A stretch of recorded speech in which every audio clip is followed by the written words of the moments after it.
snuck in here and. Good morning.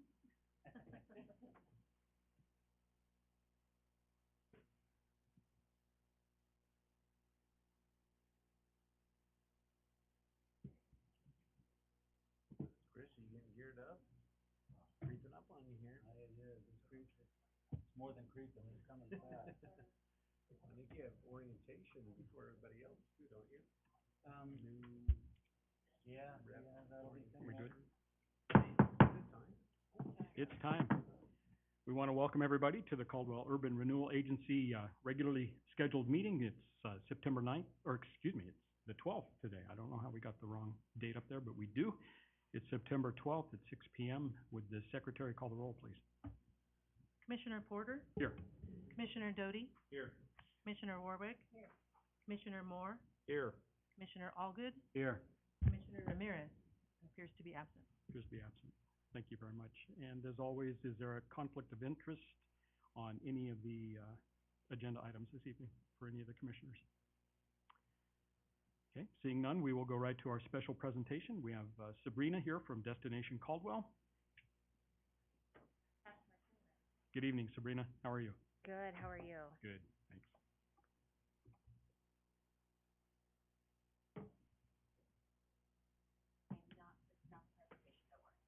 Okay.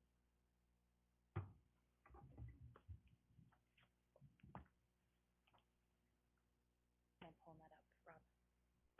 Thank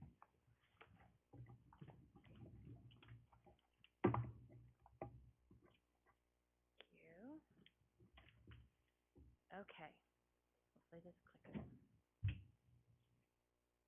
All right. Well, thank you, Mr. Chair. And TV's not on? Okay. Not yet. Please hold.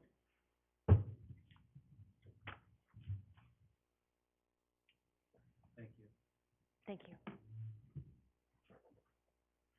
Okay, we'll try again. Thank you, Mr. Chair and Urban Renewal Commissioners. My name is Sabrina Minshall. I'm the CEO of Destination Caldwell.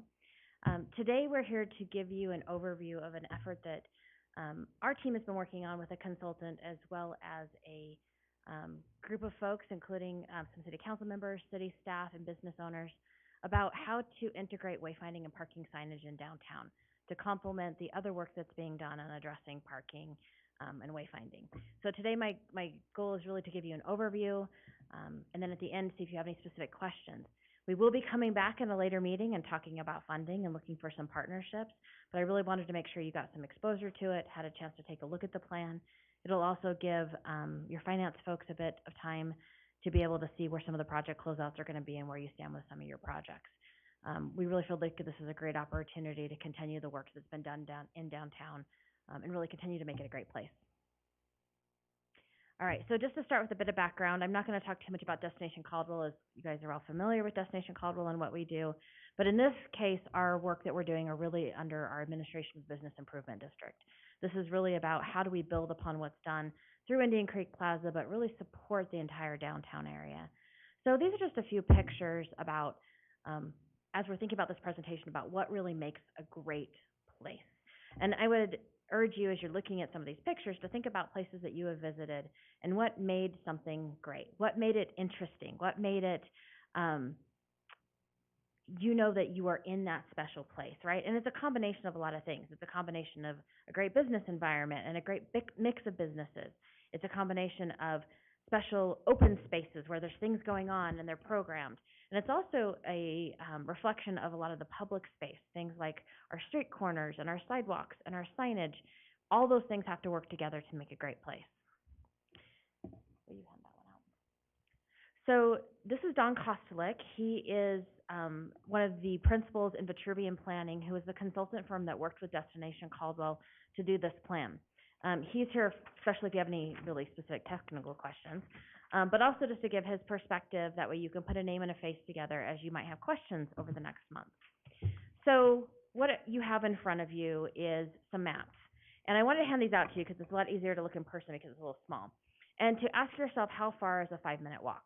So as you're looking at these pictures, and for the audience, we have a picture of a 5-minute walk radius around Indian Creek Plaza in downtown Caldwell, the Idaho Center in Nampa, the Village in Meridian, and Town Square Mall.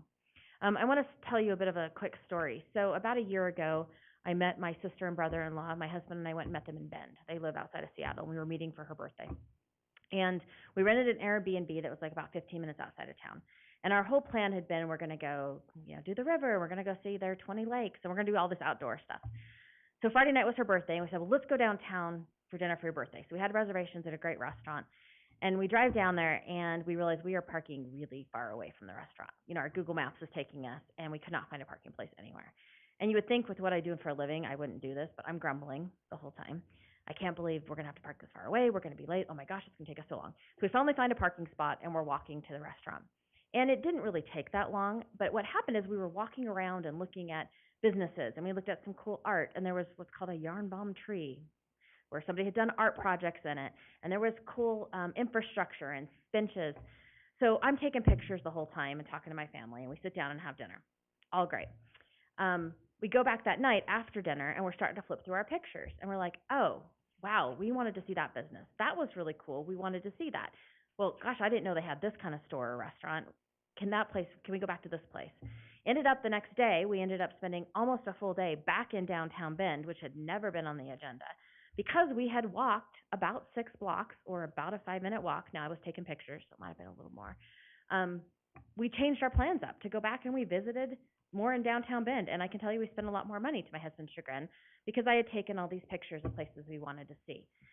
I tell you that story to remind you that when you look back at these pictures, a 5-minute walk really isn't that long if it's interesting, it's enjoyable, you get breadcrumbs of where you're going, and you don't feel lost, and you feel safe, and it's interesting.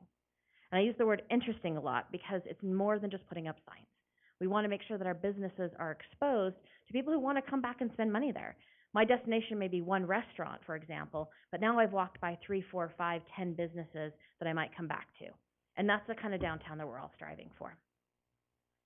So a bit of project background, and I'm not going to spend a lot of time on all of these slides because you'll have the ability to read them in detail in the plan. But really, this was about, wow, we don't want to lose the growth and success that we have all been working so hard on. All the vision that was done under previous administrations, all the work that's been done under the current administration in the past 8 to 9 months. How do we continue to build on that, where the energy and the excitement that's happening at Indian Creek Plaza keeps spreading out through downtown, keeps adding those businesses? The city has been doing an amazing job at economic development activity. We have lots of people interested. You'll hear more about that from Stephen and Ophelia. But how do we support businesses? And as you know, we talk about parking. The city council has a workshop on Thursday about bigger picture parking. This is really meant to support those efforts. This is talking about our existing system, our existing walking system. How do we support that so that some of these bigger projects can also be successful? When I talk about this plan, it's not just a signage plan for parking. It's also about placemaking and identity. It's about how do we make sure that what we call kind of the Disneyland experience, where if you, from the time that you park in the back of a Disneyland parking lot, which is way more than 5 minutes walk, you know that everything from your trash cans to your signage to the way the road looks, you are getting an experience. And that includes things like following 6 signs to Tomorrowland, right? So we have our own version of those places in Caldwell, and we want to make sure people can follow those breadcrumbs. The other important part is consistency in branding and integrating with our agritourism heritage. There are some existing signs that do some wayfinding around town, and they were a great start, but they're not consistently branded, and it doesn't give you that experience from the time you get off the interstate or come into the major streets of how do you know you've arrived in downtown, that you're in downtown and you can maneuver around downtown, and then also get to other destinations that are connected to downtown. So this was just a bit about the background of this. This was not something that Dawn and I sat in a room and came up with some great answers. We could have done that, but it would not have been as robust, and it certainly wouldn't have had the feedback and the richness that you see in this plan. We had a Business Improvement District Advisory Committee that worked with us. We have some of our board members in the room that are also business owners. We did everything from some day and nighttime walks to really looking at where are the key places. How would you get into routes? So we had a lot of help with this, and we're super appreciative of that. So we wanted to make sure you knew that this was not done in a vacuum, and included city staff as well. This is something that's in your plan that you can take a look at, but it's really just an overview of what I kind of gave you in the story, which is we have a vision of having Caldwell be the Idaho premier gathering place. And you go everywhere from a wayfinding system to placemaking to our branding, down to what the products are and really the outcomes, which really is about growing resilient businesses and improving our valuations, which is what urban renewal is all about. This plan is about how do you continue to invest in infrastructure in our community to help people know how they're getting around downtown and continuing to have successful businesses. So this is going back one more time to your 5-minute walk area. So if you take a look at that handout I gave you, and then you looked at kind of what's the walk zone, you're really talking about a 6-block area. This is actually a 6x3 block, which is actually even smaller than that diagram that you have. This plan's set up that you kind of have a drive-to zone, which is out of your really core area where your valuations aren't quite as high. You have some transitional area, which is kind of where downtown will continue to grow into. And then you really have that walk zone. This is about a park once downtown. Park once, how do you know you're there, and how do you get around? A couple of these diagrams, this just tells you some of the back technical work that was done. Our consultant looked at how do you get into downtown, where are the major egresses, how do people transport in, how could they come in? So that's really talking about Chicago. Where are current public parking lots, and then how do you get to that walk zone? So this is just kind of an overall orientating you and the crowd. We also looked at major destinations. So these are destinations within downtown that, again, are things that are attracting people. Things like a courthouse, Indian Creek Plaza, of course, the train depot, Dinshaw Gardens, Memorial Park, which is actually only 5.5 blocks away from downtown. We also took a look at secondary locations. So again, there's more detail of this in the plan. So that's things like College of Idaho, Simplot Stadium, the airport, I-84, Wittenberger Park, and then all of the agritourism around us. This is important that we're not just signing to downtown, we're helping people know how they get to and from. So there's a few phases of how this plan is set up, and we set it up for a few things. One is to build upon itself. Secondly is that as we have the funding available, we're able to implement this. So the first phase is parking signage, consistent parking signage. That if you are either new to the area or even if you aren't, it was shocking to me that I still have people that do not know there's a lot of parking along the railroad tracks. It's about just getting consistent sign of where parking is and then training folks to look for that yellow P on the branded background. The second phase is really priority motorists. So it's as you get close to downtown, this is motorist scale signage that is talking about how do you both get to downtown and some of those major locations around. It's College of Idaho, some of our parks, our fairgrounds. So this is positioning that, and again, part of why there's more signs here is we have some one-way roads. So we have to make sure that we're signing both directions. And you can see through the template on the left, which was done through an architect group, that it's keeping the consistent branding that was done a few years ago that works with the city of Caldwell, the consistent colors, and then it's signed appropriately if you're talking about vehicular or pedestrian. We also have looked at the downtown gateway signs. One of the things when you think back to those great places is you have a lot of welcoming. It designates that you are in a different place than just within the city. And so that's part of what is here is how do you have these same branded, welcome to downtown Caldwell. The third phase here is about pedestrian wayfinding. Remember, it's that park once. So once you've parked, a combination of two sign characters that are in the same color family that you can follow as a pedestrian. The scale is smaller, the signs are lower. It's really about getting you to those major areas. This is not where you would put individual businesses, with the exception of a major attractor like a movie theater or Indian Creek Plaza. It's kind of really saying, what are your large areas? Because people are walking past those other businesses. We put as phase 4 because we feel like these are important, but it's building out from downtown, which is really secondary motorist information. So it's before you get to the welcome to downtown, it's really making sure that you have that kind of secondary look of, I'm at College of Idaho, which way is downtown? I'm at Memorial Park, where's downtown? Some of those things that we take for granted is really secondary if you look as you're coming off the freeway, for example, off of 10th, as you're coming in on Blaine or going out on Cleveland. So that was kind of a big picture of signage.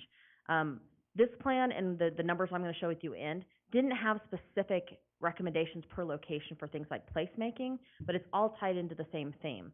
So I've just included this because it's in your plan as well, as part of what makes a great place is interesting things, right? So it's continue to work with the city and Destination Caldwell and our businesses on things like public art and how we do our public spaces and our crosswalks and our street corners and our seating. So the other piece that we did with signage is a little bit between the both. It's a little bit of a placemaking and it's a little bit of a signage. This is about really making sure that we have a business directory with main locations at least 6 locations throughout downtown. At this level of the plan, we actually talked about kind of up to 10. We have since that time gone out with the city, Public Works Department and engineering with our staff and really identified the top key 6 places that kind of bookend. So Destination Caldwell is already working on getting really a overlay map of downtown and then having businesses opt into a directory that are by categories. For example, restaurants, and it'll tell you it's on A7, so that you can actually find that. Also in the plan, and this is one of the additional follow-up steps, it's just where do we see, based upon the technical assessment of where there are some challenges with pedestrian crossings. And you probably are already familiar with these, but additional treatments to talk about as downtown expands especially, how do we make sure that those crossings are safe and that it becomes more pedestrian oriented? Because one of the barriers to people walking more is you want to feel safe. So in addition to wayfinding and parking, we have to make sure we have the safety improvements in place to prioritize some of those movements of pedestrians as well as the vehicles. All right, so high-level implementation steps and why I'm here with you today.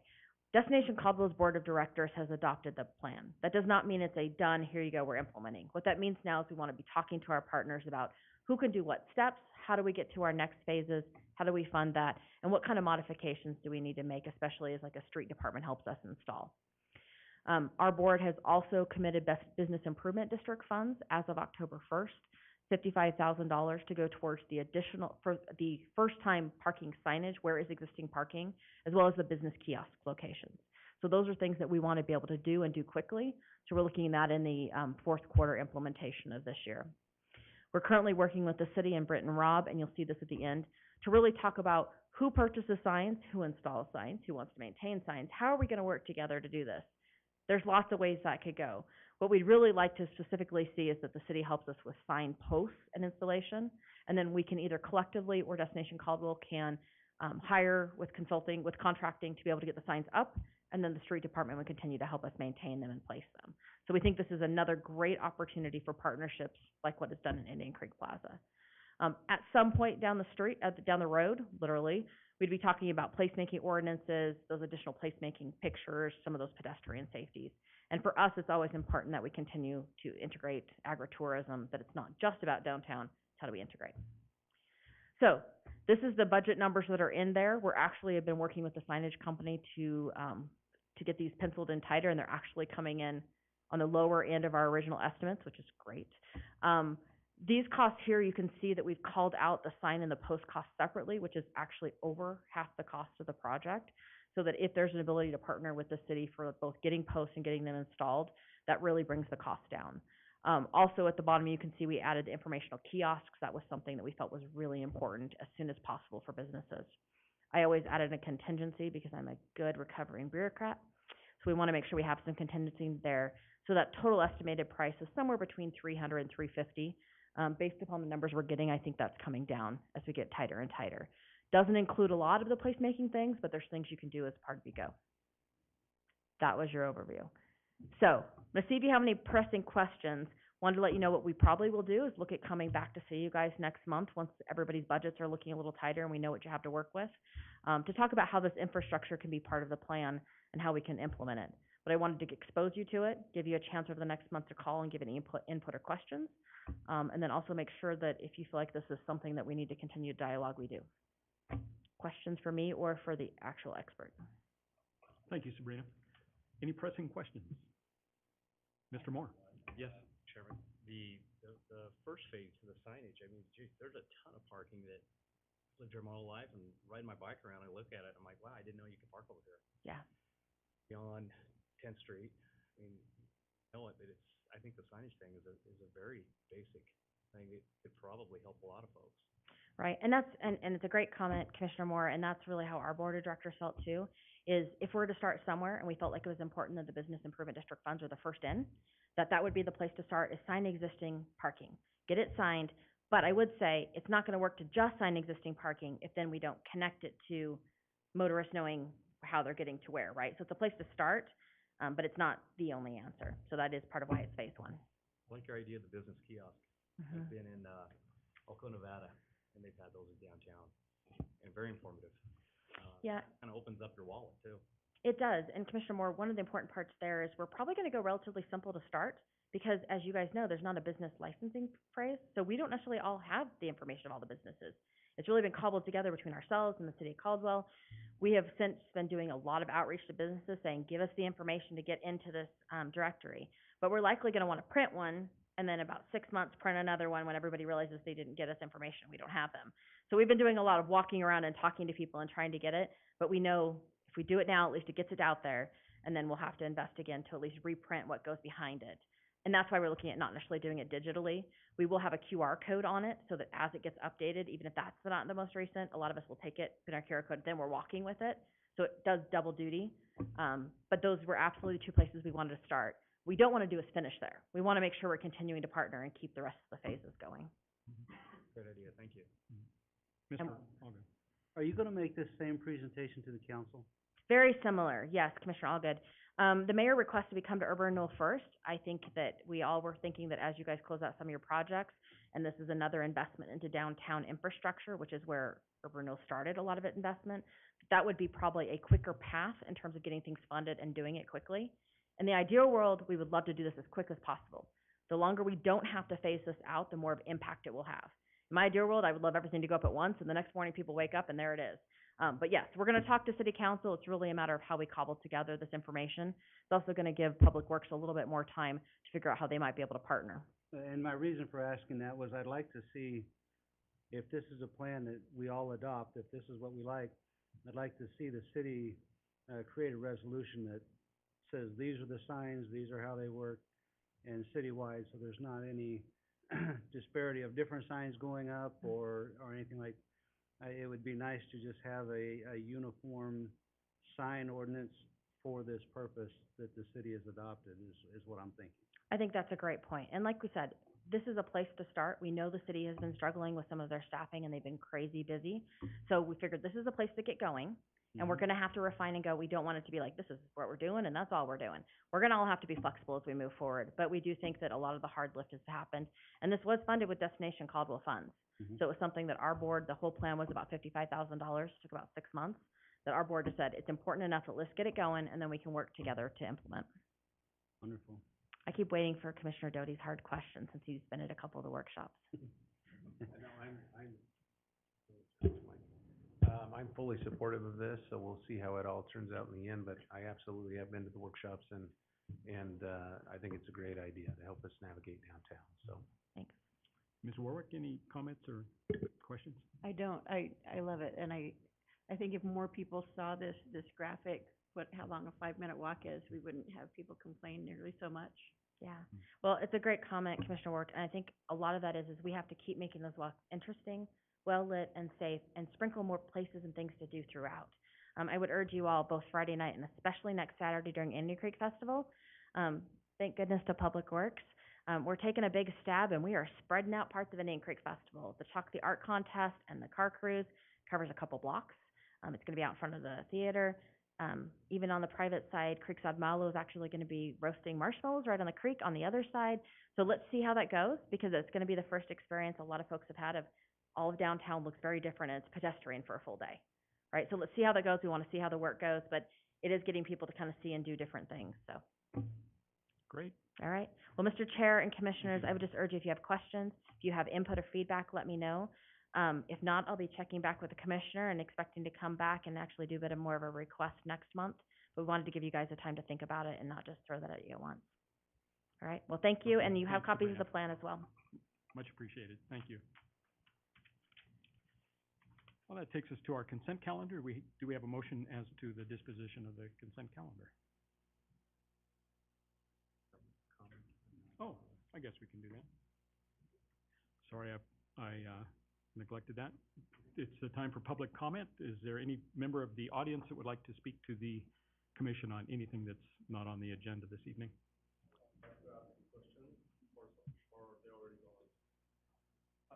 Did you have questions for? Yeah, I just wanted to find out if, as far as the demographic of the city, what percentage of, the people are coming to the downtown are elderly, and, if most of the traffic comes in the winter, a lot of traffic comes in the winter because activities are the 5-minute walking distance, all the sidewalks are plowed, and what's the situation? And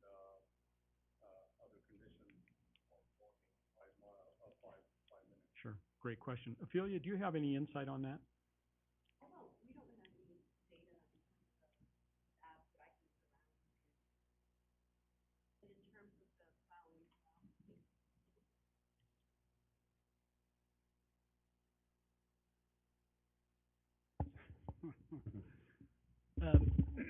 What I know about the plowing, that's not really my jurisdiction, but I do know that downtown is a priority area, and so when we do get snow that needs to be plowed, the plowers mobilize. Typically, there's specific intersections that they hit first, and then downtown is also an area they hit.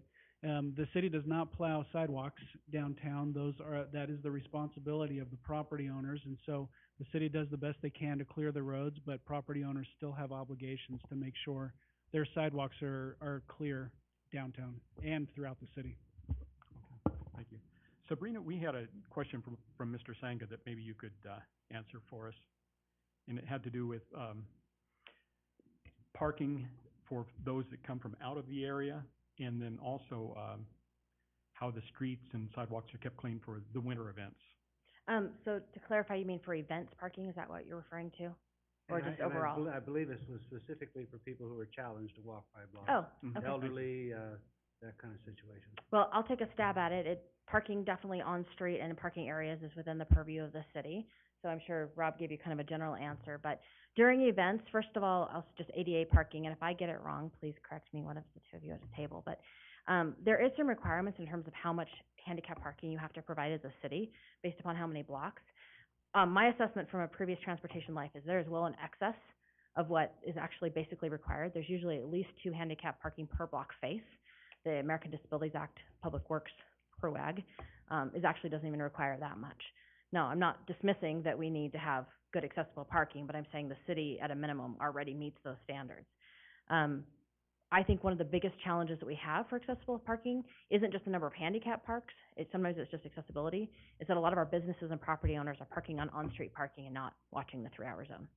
Hands down, that's what we see all the time. So I think that that's one thing that we're going to be doing some promotions of encouraging and reminding people where to park. But the conversation that you all will be having on Thursday at City Council about enforcement and what the parking system looks like will be the big issue with that. Now, at big events, Mr. Senga and I've had a bit of a conversation. We really have to keep pushing people out to the outside parking areas, just like what we talked about. There are a lot of parking areas that are further out. One, people don't know about them. We have a new existing parking map that we have given to all the businesses to share, as well as we have it on our social media of where is the parking. So that's a lot of it. And then secondary, at some of the bigger events, shuttles may work. We haven't had the best of success in that in the past, and this was previous to me a couple of years ago before COVID. Last year, we tried to get Metro to help us shuttle, and they shouldn't have the drivers, and they were concerned about shuttling. So Commissioner Doty and I have talked a few times about, can we get some sort of trolley system or some sort of fun. You can look up Helena has a train, that little train that goes. We've even talked about that Elevate School is actually a great place for some of this because you don't have to cross any major roads. Those are really the few and far between event times where everybody's out at one time. It's no different than when you widen a road. It's a bit of a thought of, are we trying to provide parking for the few times that we have big events, or are we parking it for the majority of the time? I don't have the answer, but it's something we have to continue to struggle with. And I think that's definitely true for like a residential use. We've talked to other folks for residential, is how do we permit those in a place that is not on street? Because that's really where we want it to be turning over quickly. Hopefully I answered the same as you did. And snow removal. Brett was right. I mean, it is the property owner's responsibility. You will see our team out there try to clear it if we see problems, especially if it's backing things up. So sometimes by us doing it, then property owners think they don't have to, but we just try to get it done. You didn't touch parking? You didn't answer parking? Okay. Hopefully I was right. Any other follow-up questions? Hopefully that helps. Did that help, Mr. Senga? Yes, I think, that issue with the frost and the ice and the sidewalk snow is still, unanswered. Especially, if you are,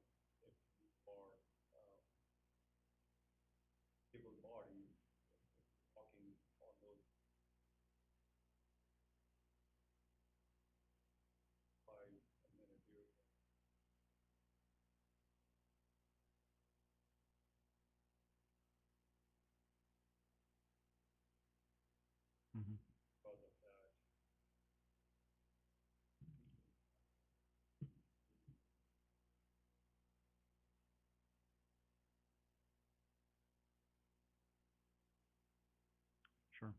And that would be a good, matter to bring up at the parking summit on Thursday evening.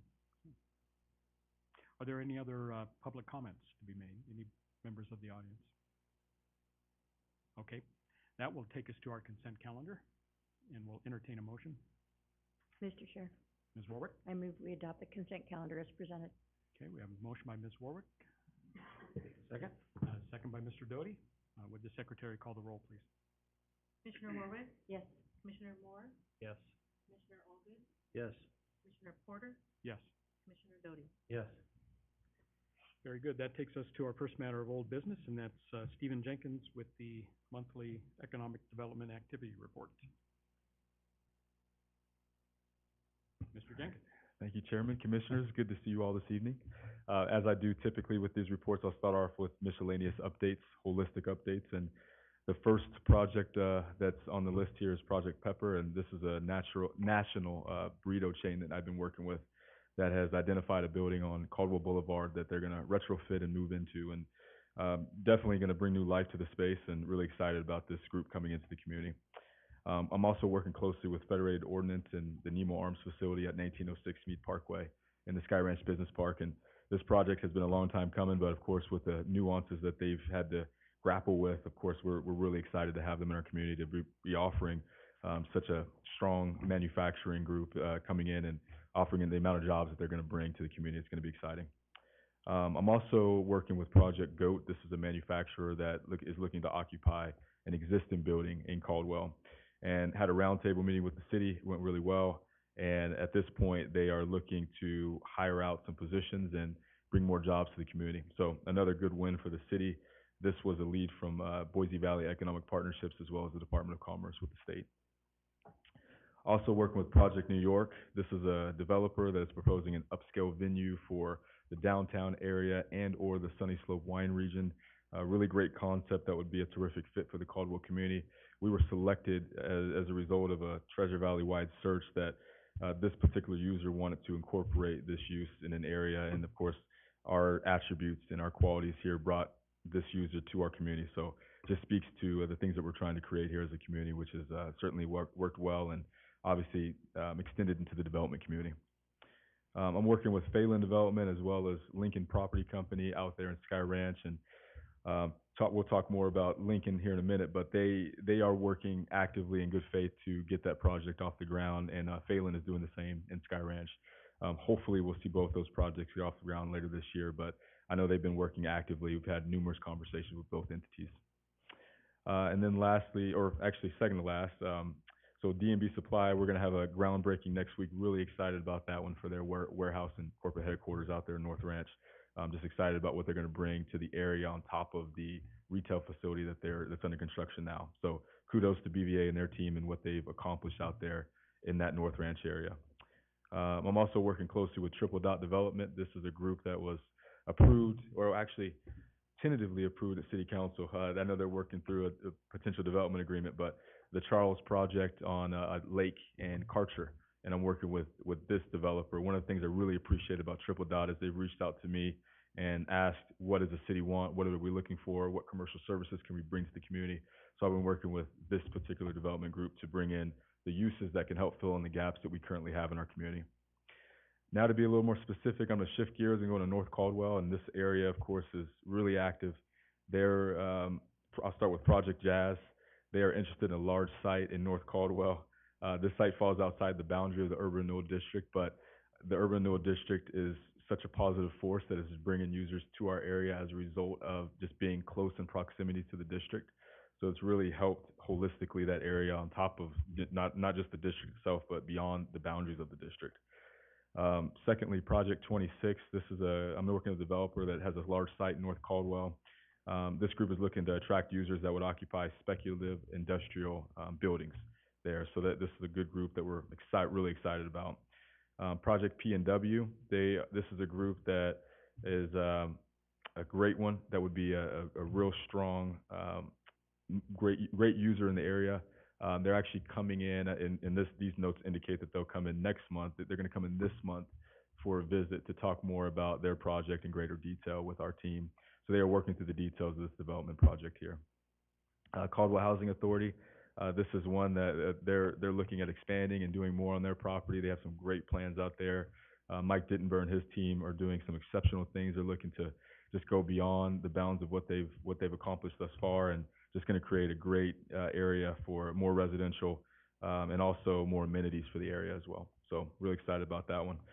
Project Grizzly, this is a commercial sales user that's working closely with our team to help to bring in their product into the area. Of course, with other groups that are coming in, utilities is top of mind. Utility infrastructure has been a challenge out there, and we are working actively to mitigate some of those issues, and that's something that they're working through as we speak. Project Imagine, keep working with them. The conversations are ongoing with them, and they are, one of the things I can say about this group in particular is, gosh, they haven't given up. You know, this is a complex situation here. The deal here is very, very large. Whenever you have a deal of this magnitude, it is very challenging. So this project and the scope of it is none like I've dealt with in the past, and I'm learning a lot through the process, and they are as well. But I'm happy to be working with them, and we're still on the hunt, that's for sure. So I just wanted to deliver that news. Project 600, this is another group. They're likely going to be a front runner in this North Caldwell area. They just conducted a traffic impact study, and they are moving things along for their development project out there. And then lastly, just an update. We have delivered the annexation letters, which was approved here at an urban renewal meeting recently. Those annexation letters went to the property owners in our proposed annexation path. So those have been delivered. I've had some correspondence with one of the property owners out there, and the next point of interest is we're going to hopefully go out there and make some contact if we're not able to reach them through this method. So the goal is just to get in touch with them and answer any questions that they might have. And then downtown updates, and Ophelia is going to have the bulk of this, but just to provide a quick update from my perspective, Project Twin, they're hoping to open by Winter Wonderland. They are a boutique retailer. And then Project Cut, I'm working with a downtown retailer. They're looking for a location in Caldwell and downtown specifically. This is a lounge concept that would add a little more vibrancy to our downtown core, just another element of entertainment that they're looking to bring in. Project Maze, another entertainment venue. They're looking for a larger site that is an existing building and hoping to occupy a space downtown in the near future. And then I'm working closely with the Chase Mixus. This is more of an update, and Douglas may have an update on this front too later in this evening. But they are hoping to establish an RFQ for a potential hotel developer that might come into downtown Caldwell and occupy a portion of their property. And I am working with their team to establish just some of the things that we hope to see in that particular hotel, the brand, the type of style that's going to bring the emphasis that we'd like the hotel to have coming into the area. So those things specifically that we're looking to accomplish, we're working in tandem with the Chase on that. The RFP for 510 Arthur, we'll talk a little bit more about that, but that has been drafted and is pretty much ready to go. And again, we'll talk more about that later this evening. Project Flight, this is a mixed-use project proposed for the downtown core. This project will have adjacency to the creek and extend beyond the plaza. And then lastly, the 516 Main Street. Of course, we had an RFP on this recently. Application to DEQ, we're working with them on that to mitigate any environmental concerns at that property prior to development occurring there. And with that, that is all I have, unless there are any questions for me. Thank you, Steve. Any questions for Mr. Jenkins? Great, Chairman. Mr. Moore, sure. I think it's great that you guys are being proactive, door to door, with some of those annexation people. I think that's a good approach. Great, thank you, Commissioner Moore. And sometimes those touch points are helpful. When you have a letter that goes out, it's just a different kind of, relational outreach that, if you will. And of course, Caldwell, we're very much that way, really hands-on. So I appreciate that feedback. Great idea. Mm-hmm. Thank you, Stephen. Great, thank you. Takes us to Ophelia. Good evening, Chairman, Commissioners. I, on the other hand, have an update on Project Goat, a different goat than Steve. Mine's actually 2C Yoga. This will be their third location in Canyon County. They will occupy some space at 901 Main Street, so right behind the theater. They are open, this will be their third location, one on 16th in Nampa, and they are also opening up a second location in downtown Nampa, so we'll be their third. Project Steam, an update on that. They are currently looking at Nampa, Caldwell, and Emmett. The owner did make an in-person visit, and we were able to identify a few spaces in our downtown. project office, working with an individual that's looking to relocate his office to downtown. We are getting a lot of calls in regards to office space. Unfortunately, we don't have as much as we thought we did, especially for the smaller office of 600 to 800 square feet. Project Cheese, downtown business owner that's seeking space in downtown to open a food concept that's currently not offer.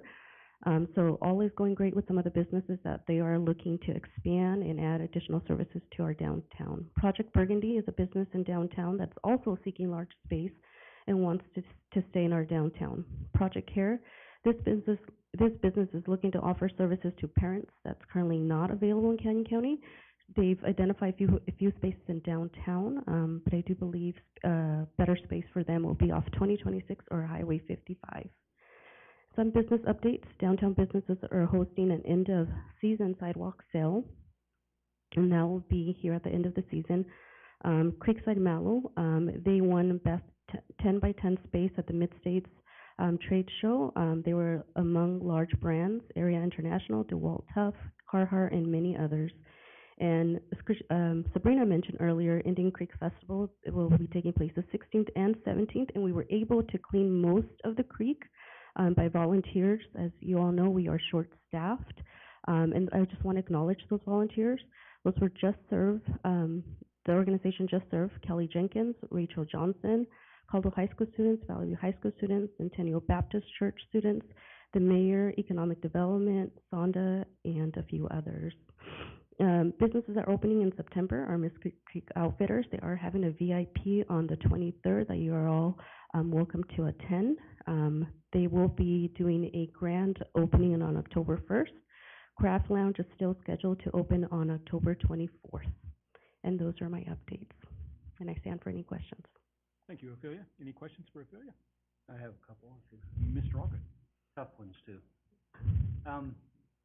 Downtown, the upstairs, a lot of those buildings are still not being used. Are they too rough to be used yet, or what's the issue with the upstairs level of those? Yeah, so we'll start with the first space, and that's property owned by Kelly and Bob Jenkins, and that would be above Flying M. And we're working with them to address the second egress for that building, but they are wanting to move forward with renovating that space. So that's where we're at. It's just trying to figure that access for them and working with them on that. And then the space above the Stuenberg building, they lease half of that space. They're just in the construction mode at the moment, and they do have another tenant that's interested in the additional space.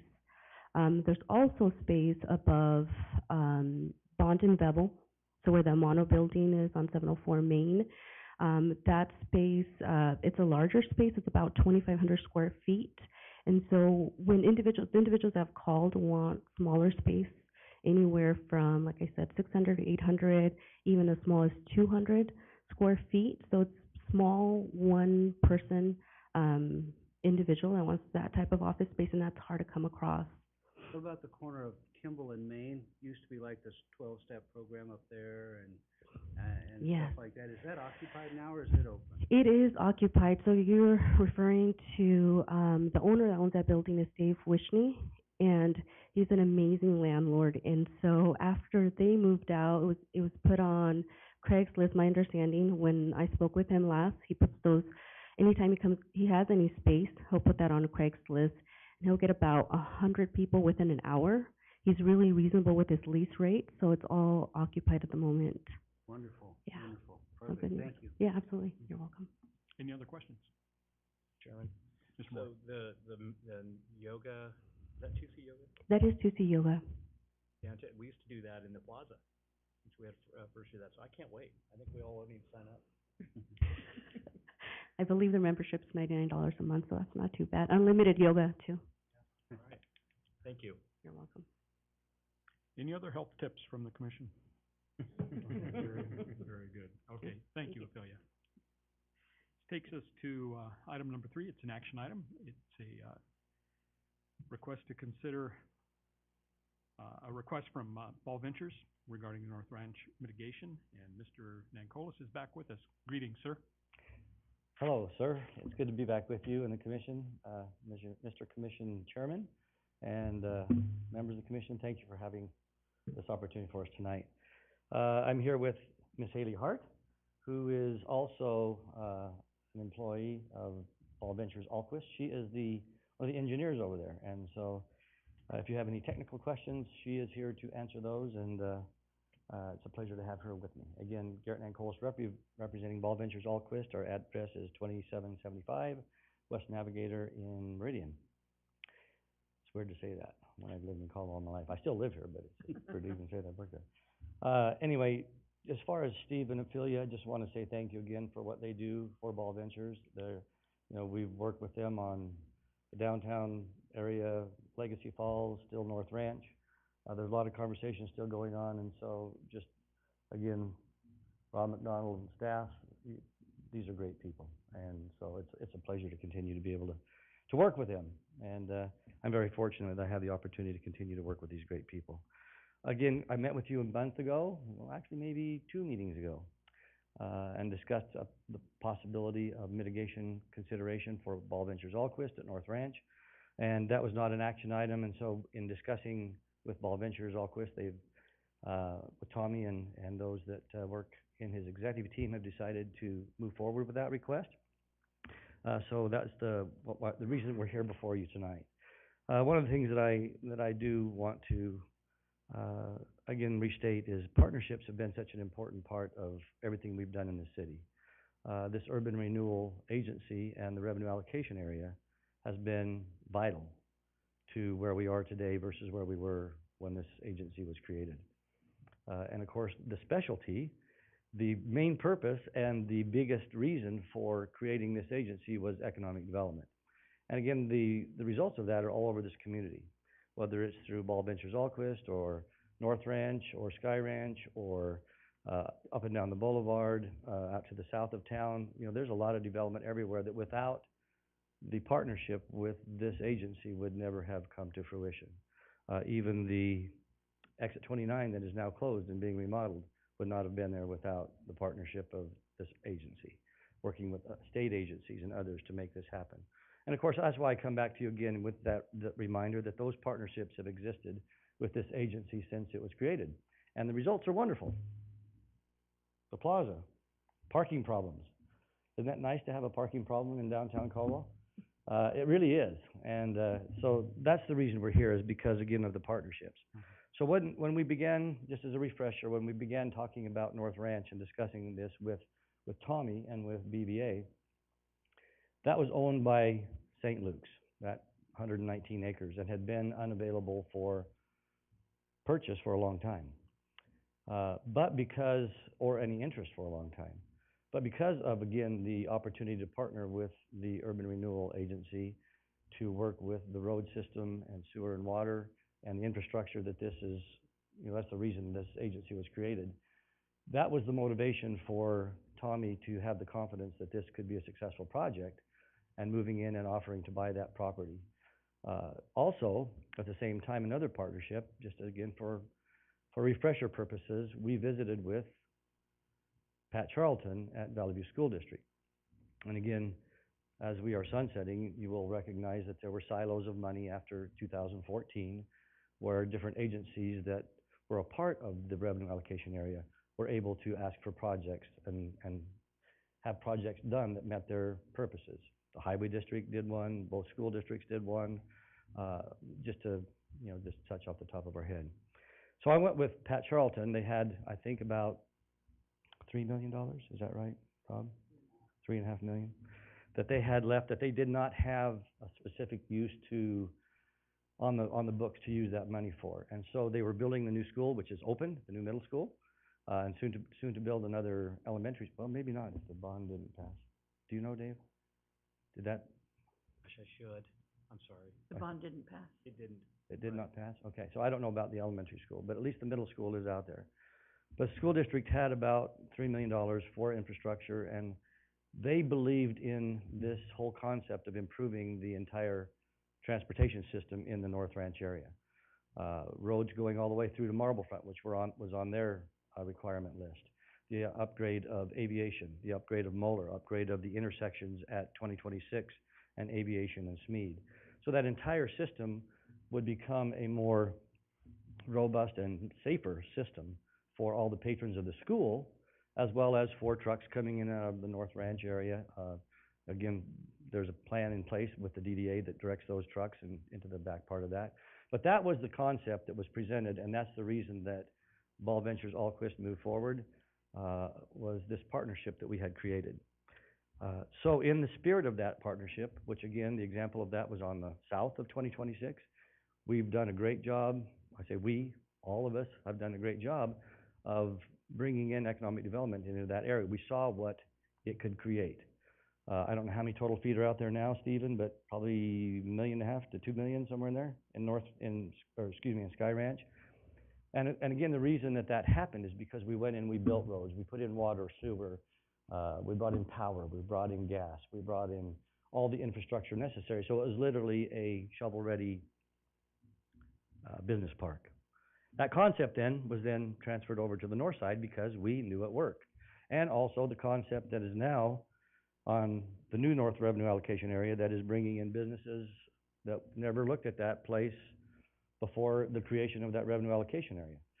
So we know it works, and that was the reason behind the willingness to go forward with Ball Ventures Allquist. Again, great cooperation with Rob and Brent.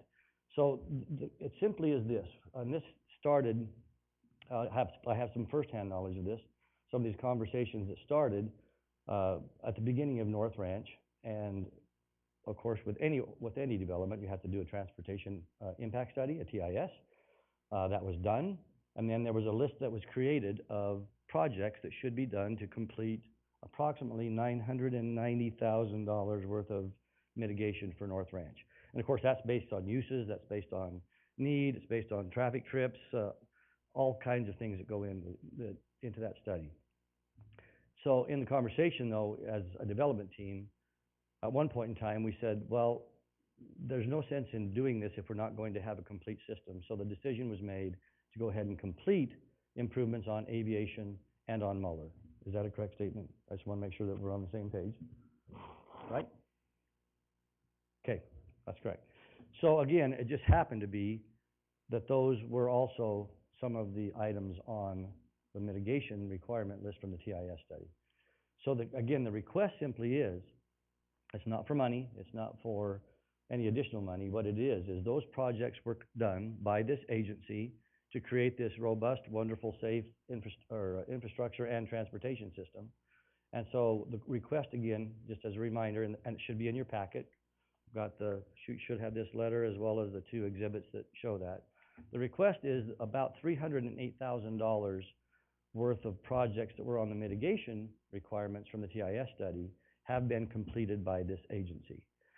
So in talking to staff and to Mr. Hilty, it was determined, and that's also another reason why we had to skip between meetings coming back, that what needed to happen is to come to this entity again first and ask for you to approve or recommend approval to the city council that this would be a reduction from the mitigation requirements that the TIS has required. Has to start here. If you say yes, then we move on to city council. If you say no, it's done. We won't go on to city council, because I think it has to go through both groups. Is that right, Mr. Waterman? What was decided, I believe? Yes, this request is here before you tonight as a request for essentially a support or don't support. But ultimately, the decision on this request has to be made by council. So the circumstance could arise where this board says, we don't like it, and council says, we're going to proceed anyway. So it's not a two-part decision. Ultimately, it's a one-part decision with a acknowledgement that the Urban Renewal Agency is a important part of the equation, and their support is important. So, thank you, Mr. Waterman, and again, Mr. Chairman and Commissioners. The reason we came here is because it was urban renewal dollars that paid for those roads, right? But also, I believe that even though a lot of the urban renewal dollars were part of Valley View School Districts, there were some Caldwell urban renewal dollars used as well. Is that correct? If my memory serves me correctly? Because the total project was a little over $4 million, and I think about $3.5 million of it was from Valley View. So, my recollection is that so we used up the full, allocation from the school district, which was 3.5. But because the project went over budget, it used some of the city funds as well, Yeah, some of the city urban renewal funds, I should City Urban Renewal Fund. So even though Valley View did give us, thank you, Mr. McDonald, and even though the school district did sign off on this, they gave their full support to use those funds, or we couldn't have used it. So there was a portion, even though the 3.5 million came from Valley View, there is a portion of it that came from this body. So we wanted to start here and ask for your support, and your consideration to recommend City Council to authorize them to remove the $308,000 that have already been constructed by this body from the TIS mitigation requirements, that was established through the engineering department. Very good. That's my presentation. I'll Right. stand for questions. Thank you very much. Questions from Mr. Nancolas? Mr. Chair. Mr. Doty? Mr. Nancolas, you mentioned partnerships numerous times in your presentation tonight. I would say our partnerships, not only with the businesses, but also with the taxpayers. You mentioned urban renewal dollars paid for those roads that are out there. That money comes from, urban renewal dollars come from where? Urban renewal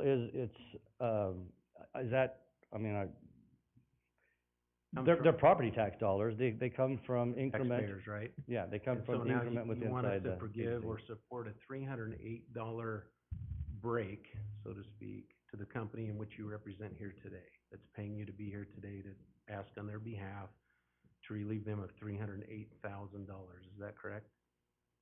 Mr. Chair, no, that's not correct. That's not correct. No, again, what the request is, urban renewal agencies were created, if I can go back in time, that is the only economic development tool that cities have right now in the state of Idaho, other than county tax abatements for certain businesses that meet that. And so, again, for example, downtown, the 5-story building that's going in downtown, the urban renewal agency has supported that project to the tune of about $3 million. And the reason is because it is a benefit to the community, it's a benefit to the taxpayers, it creates jobs, it creates destination, and so that's the purpose of the urban renewal agency.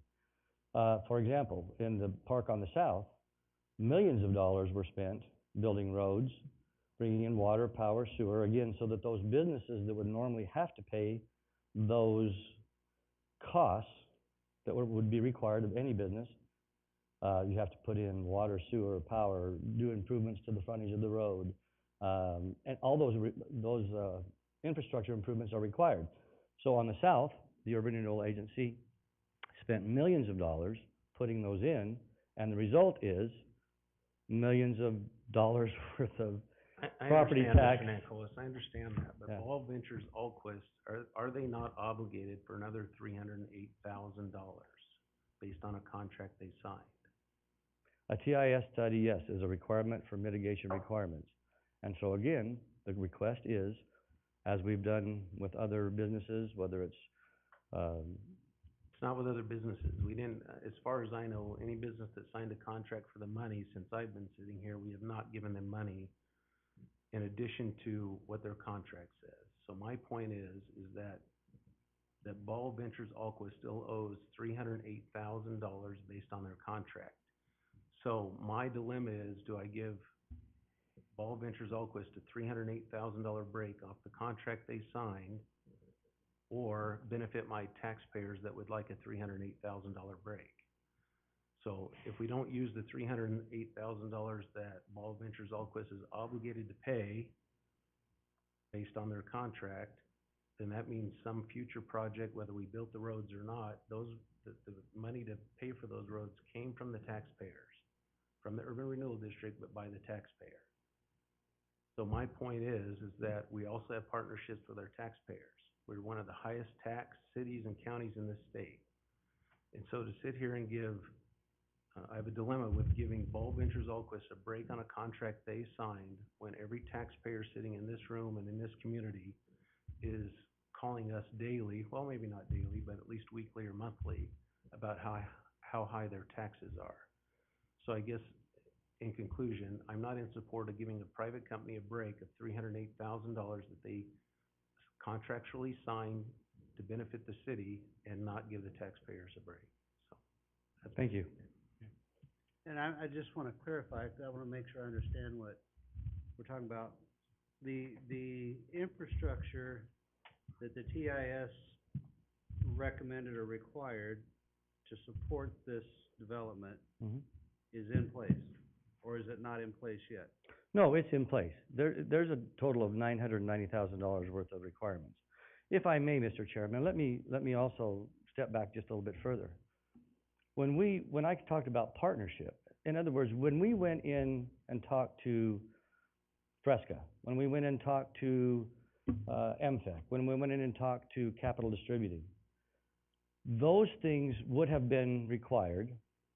Road frontages, improvements would have been required, streets would have been required, but instead, Urban Renewal chose to build those so that the businesses did not have to.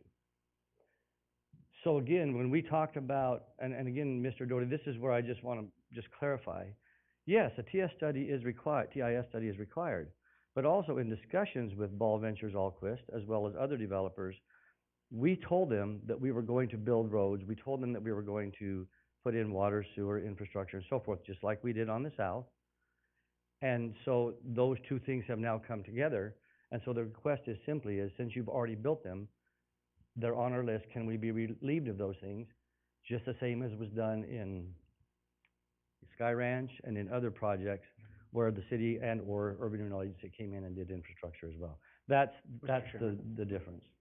Did we relieve that for them as well, or did we just build those? That's my point. So did they sign a contract and then come to the urban renewal asking for us to forgive that? I don't believe that they did.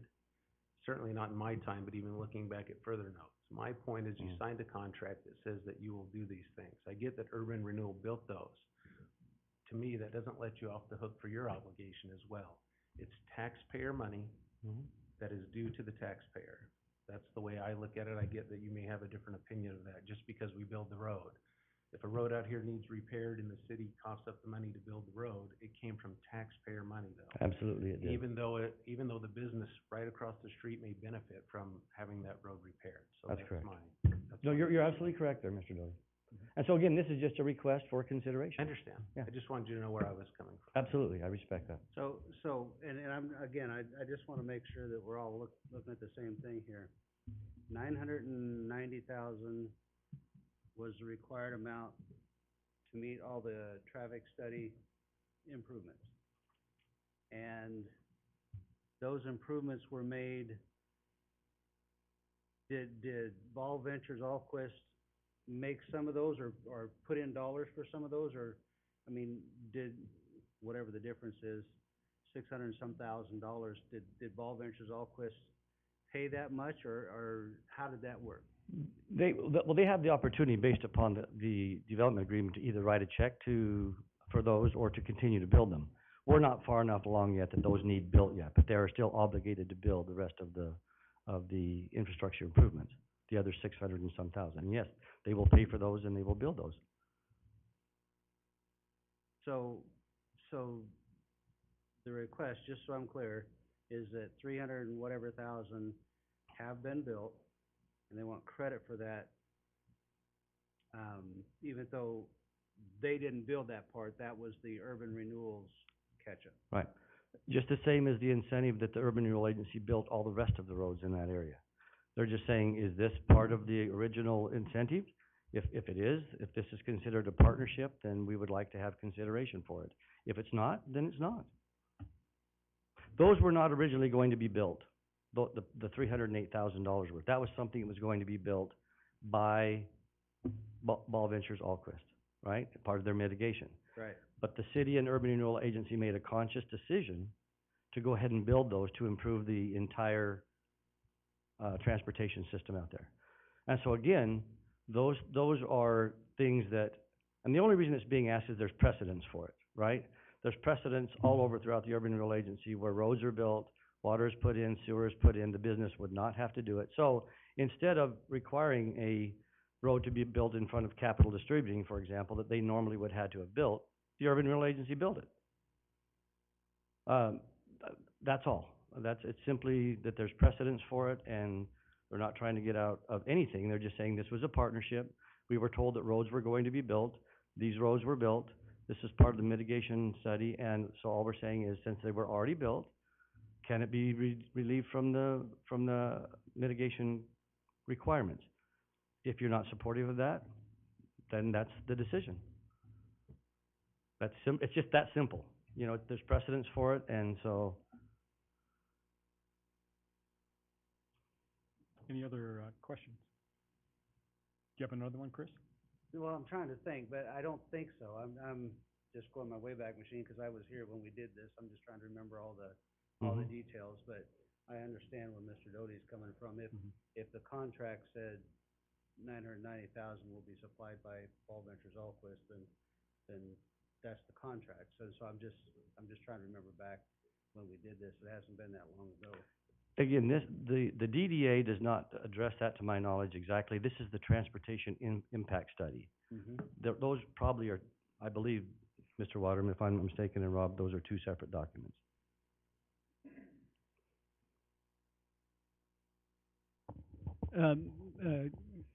So, Mr. Chairman, I haven't reviewed the documents in a while, but I believe that the development agreement refers to the traffic impact study, and that's certainly, the mitigation that's required is codified in city code, and so that's where that reference comes from. Yeah.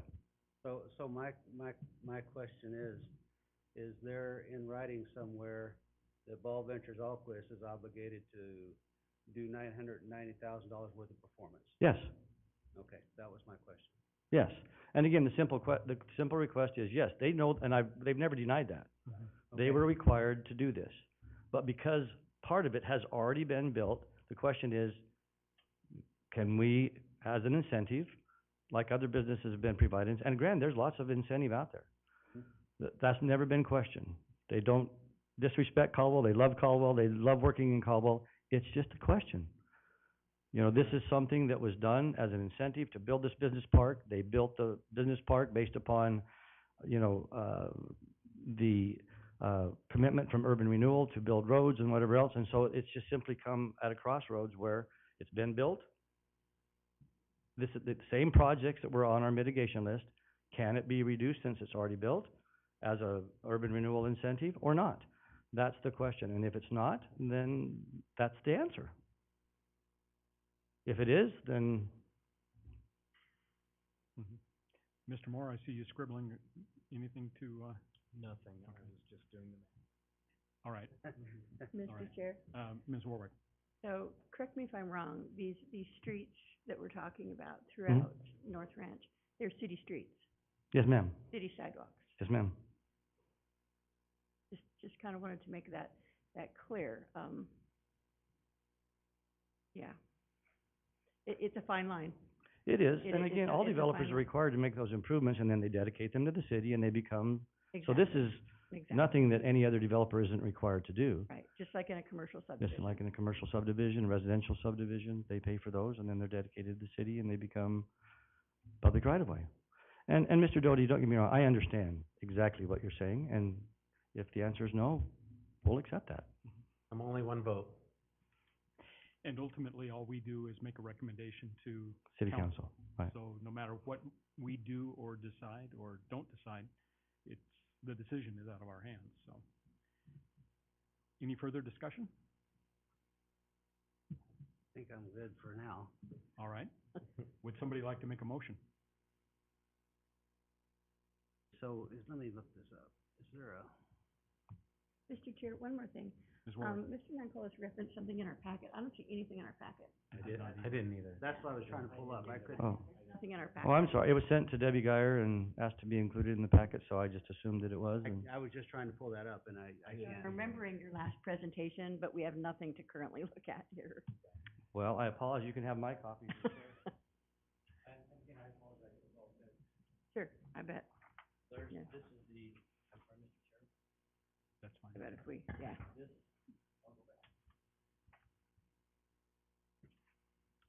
It's all on the record. This is an estimate of the total, improvements, which is $990,250. This is a worksheet that was done by Mr. McDonald. that he came up with an estimate for the improvements that were done that we're talking about tonight, the additional improvements, and that is a total of $308,666.42. And then this is the letter that I sent referring to the project. It talks about approximately 1.1 million square feet of $120 million of value, the jobs that are going to be created, and it talks about the narrative. So I will give those to you, and you may share those. I'm sorry, there's only one. That's fine. I'm sure you sent them in. We just lost track of things. Trying to pull that up. Yeah. Yeah, yeah, yeah.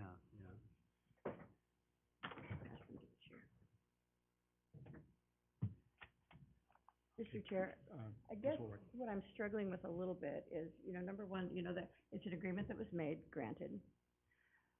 I guess it was different in that BVA owned the property, and they chose to make these improvements, which definitely benefit us economically, no question about that. I think the difference was, we owned Sky Ranch, Urban Renewal owned the Sky Ranch property that we made all those improvements on, did we not, when we did that? No. No, we didn't? No, That was part- yes, great. it's yes and no. Okay. Part of the property was owned by Urban Renewal, I think about 40 acres. Hard to remember back that far. Anyway, the entire area out there is about 400 acres. So, yes, some of it was owned by Urban Renewal and some of it was not. And so North Ranch, is it in its entirety in urban renewal area, or is just part of it in urban renewal area? No, the entire area is in. The entirety yeah. is? Mhm. Okay. Yeah. Mr. Chairman, may I have one moment, please? Sure.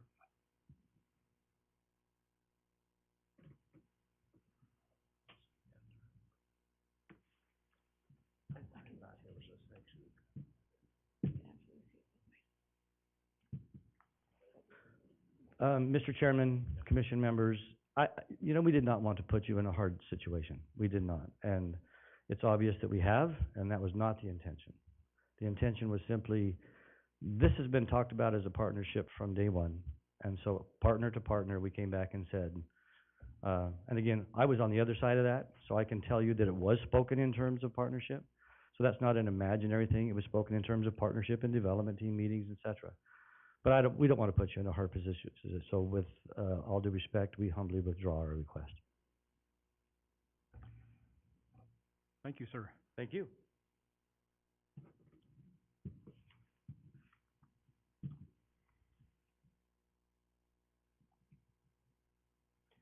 Mr. Chairman, Mr. Allgood. I would move that we would close action item number 3 with the acknowledgement that the requester has withdrawn the request. Very good. We have a motion by Mr. Allgood. Do we have a second? Second. Second by Mr. Doty. Would the secretary call the roll, please? Commissioner Allgood? Yes. Commissioner Porter? Yes. Commissioner Doty? Yes. Commissioner Warwick? Yes. Commissioner Moore? Yes. Mr. Nancolis, if you'd express to everybody at Ball Ventures our great appreciation and thank you for your sensitivity and consider us continuing partners. And, absolutely, yeah. And we wish you nothing but further success out there. We've got lots of stuff going in North Ranch, Legacy Falls. There's still lots to go. So. Perfect. Thank you so much. We do not want to damage the wonderful relationship by having to make a tough decision. That's a very classy thing. Thank you. Thank you. Thank you. All right. Takes us to action item number 4, and that's to consider termination of the negotiations with Aztec Development for the RFP at Arthur and Kimball.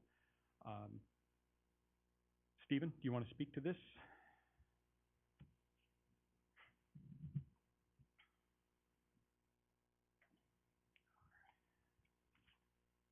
Chairman, Commissioners, thank you so much for the invitation to come up and speak on behalf of this project. It's an exciting one downtown. Of course, it is very prominent across from the plaza. I have been here for roughly 3 years, a little bit more than 3 years, and I've seen the process of this RFP unfold. Of course, we started off when I arrived here with the city with Site A Brewing that was awarded the project. unfortunately due to COVID, they weren't able to fulfill the obligations to develop at that location. Then we ventured off to the Legacy Group that was able to. They own part of the property to the west, or actually north rather. I need my map up, Rob. I'm all disoriented. But they own the adjacent property, so that gave them that gave us the sense of a full development at that location, which to us as a development team and as staff, we really felt that would be a great complement just to develop the entire area. Unfortunately, they weren't able to fulfill the obligations of developing there just because of the volatile supply chain issues and the high price points that they were encountering through a pandemic. Now that brings me to this point, of course, with Ken Senga and Aztec Development. I've worked really closely with Ken on this project throughout the entirety, really from the outset of his submittal. And Ken has worked in good faith. I mean, just to get this project off the ground, he's worked with Cushing Terrell. They've created a great design, which was really to the delight of the commission, and he was awarded the project as a result. Since that point, he has purchased he's now under contract with the adjacent property. I had the opportunity to connect him with the property owners there, and he worked it out where he was able to secure that property as well. And that was something that the city and staff had really emphasized would be not just a true advantage for the city holistically on that particular property, but for his development as a whole. So he's gone out and done that. Since he had done that, we had talked about a potential agreement for parking. You know, we looked at underground parking at that location. Brent Orton and Public Works, they had investigated the viability of that occurring. Unfortunately, as a result of tireless efforts to research that aspect of development at that location, it just became too cost prohibitive to move forward in that direction. So as a result, here we are now. Ken, of course, has the property that's adjacent under contract. I believe it's represented as 117, 115, and 113 South Kimball there. And of course, 119 South Kimball was awarded through the RFP process. But just wanted to give Ken an opportunity to speak on behalf of his project tonight, where he's at. I know we at our last meeting, we had talked about parking there. What Ken's trying to accomplish is, instead of going underground, he's trying to find another avenue to look at or to consider that could accommodate his residential units that will go onto the property. So again, this is a mixed-use project that will feature a restaurant and some residential on the upper level. So with that, I'll leave the platform available for Ken, but happy to answer any questions in the interim. Any questions for Mr. Jenkins? Thanks, Stephen. Thank you. Mr. Senga. Welcome again. Good evening. Just trying to save this project somehow, one way or the other. Trying to figure out, there's no way I can come up with to have residential units without them having some kind of accommodation for parking. We're just not there yet as a city where people can just not have cars, or just not there yet. So I talked to the mayor, and one of the recommendation was to do 0.75 parking spots per unit. That still leaves the other 0.25. We're trying to figure out how to get that done. Or, for the lack of better word, I guess, dumb down the project and try to figure out if the residential portion either can be transformed or eliminated, or what can be done. And the problem is, we are at the tail end of this urban renewal sunset, so trying to figure out how to save this project. I have, as Steve said, the conversation was, I was encouraged by the city and Mark Hilty's office to buy the next door 3 lots, and our money has gone hard on that, and we're gonna buy it one way or the other now. But the underground parking conversation hasn't been successful, so, just hoping that, some kind of, residential parking tags will, save the project, or trying to have some kind of, option of, transforming the project to less of a residential project. I don't have any super smart ideas to, how to have, now we had a 12-unit project, and now it has doubled in size with my acquisition of, which city wanted to, they didn't want an empty lot over there, and we have done that, but that also leads to, twice the number of units.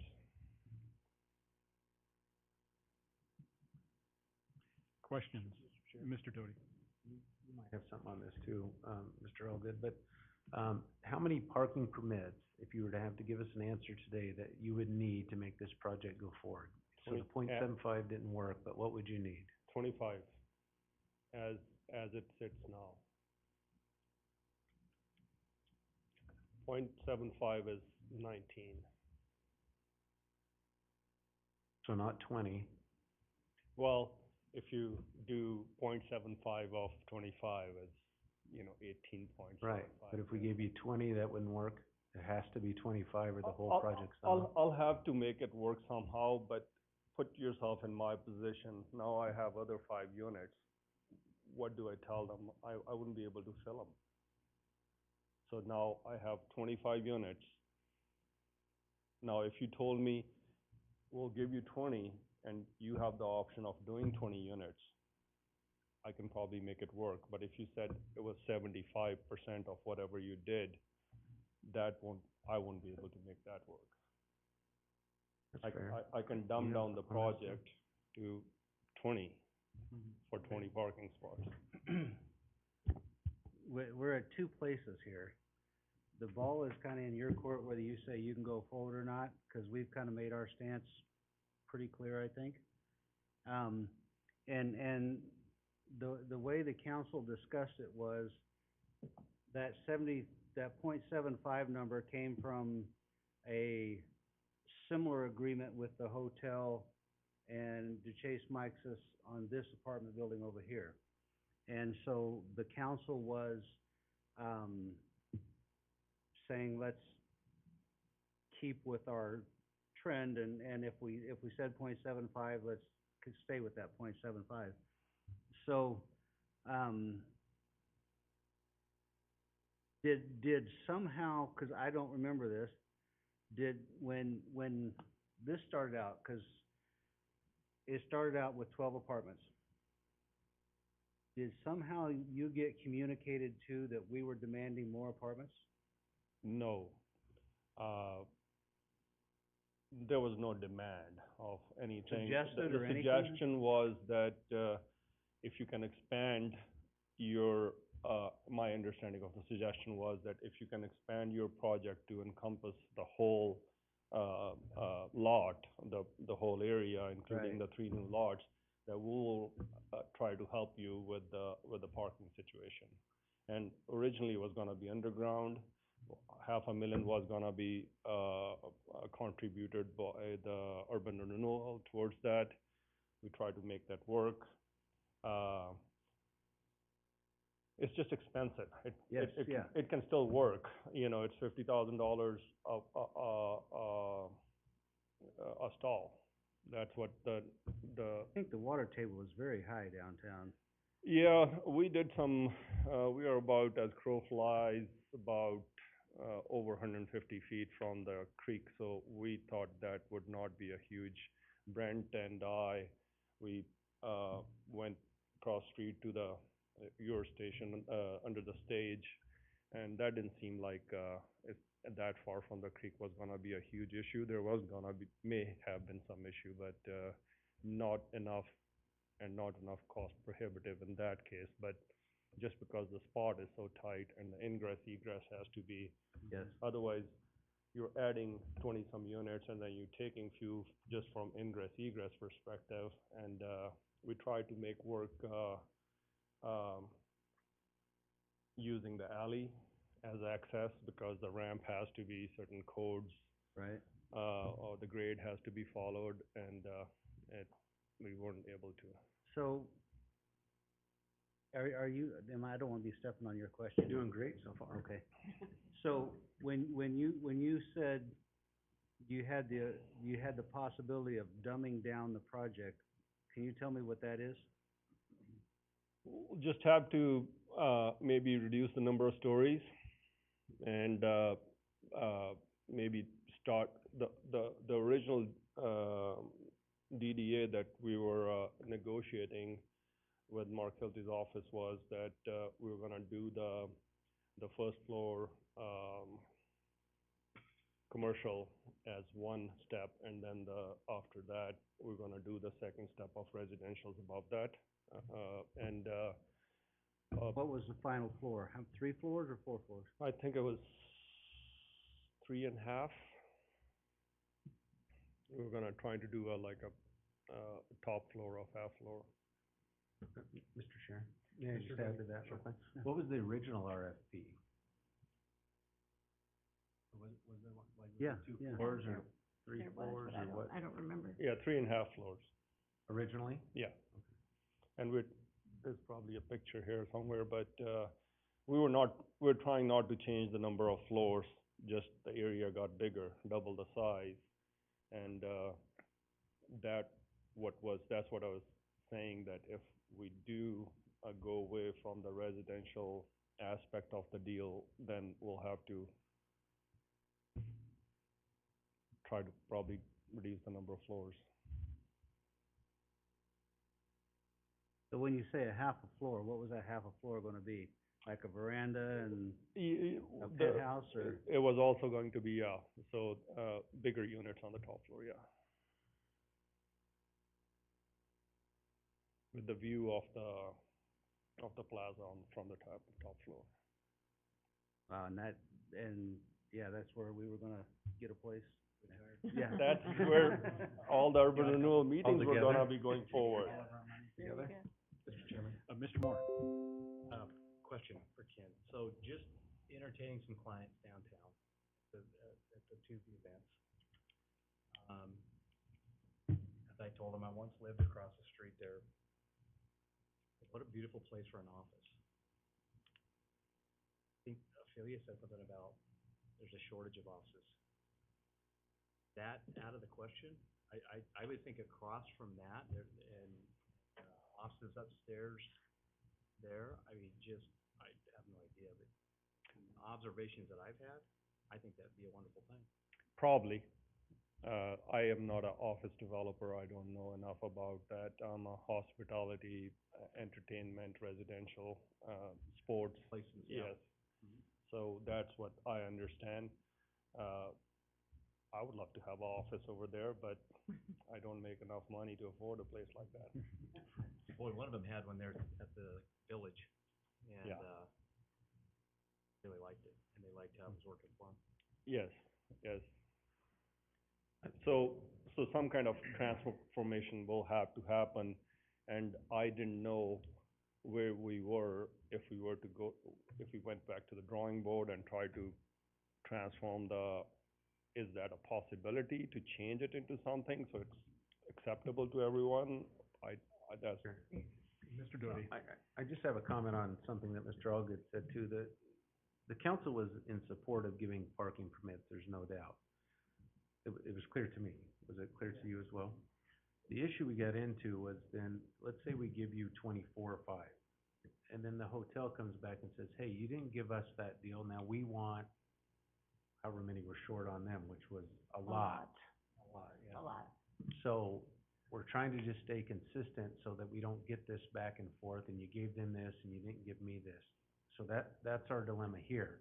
So I think that I know that the council is in support of parking permits. The issue is we're trying to keep it fair. Sure. But you said if we give you like 20 parking permits, then you may be willing to, I guess, make your residence bigger so you only have 20 versus Yeah, it becomes, 24. I'm not sure how we wrap that up in a nice little bow, though, Mr. Waterman, that says. again, but. We're giving 100, yeah. yeah, but you can tell them that, hey, you also got millions of dollars that this project didn't. So if you really wanna keep it fair. Well, Good point. that's one argument, Yeah. yeah, for sure. So, another way to look at this, and I'm just spitballing here. We're, as a group, we're under a deadline, as you're well aware, so we're trying to figure this out, and if we have to go back to an RFQ again, then we're starting at ground one. But Mr. Moore's thought was, I think, very good. And what I'm wondering is, I'm surprised, but no. It was very good. Everyone's one. What I was wondering is if we could, I'm for office buildings downtown because they're typically 8 to 5 and everybody goes home, and so the evening parking spaces are open for events in the evening. So you have that parking space being used by two types of people for a longer period of time. So would it be possible to have a mixture of retail, office space, and residential that would take down the number of spots you need for your residential down to something we could live with? It's absolutely possible. The dynamics and the financials of the project change a little bit, but I'm willing to work with it, but it's going to need changing the original RFP or the proposal that I submitted. That's number Right. one. Number two is, as I said, we already had a time separation between the commercial portion or the ground portion of it and then the residential portion. Mm-hmm. If we can emphasize that, you know, that we can. Do you remember what that time differential was? Yeah, it's in, Mark Hilty has that, but I think it was Is it a year or more than a year? year and a half or something like that. So after the completion of the first phase, we had like a year or year and a half of yeah, it wasn't more than a year and a half, or maybe year and 3 months, something like that. Mr. Waterman, how much could we modify an RFP if that question, or if a new proposal were to come in without having to start from scratch?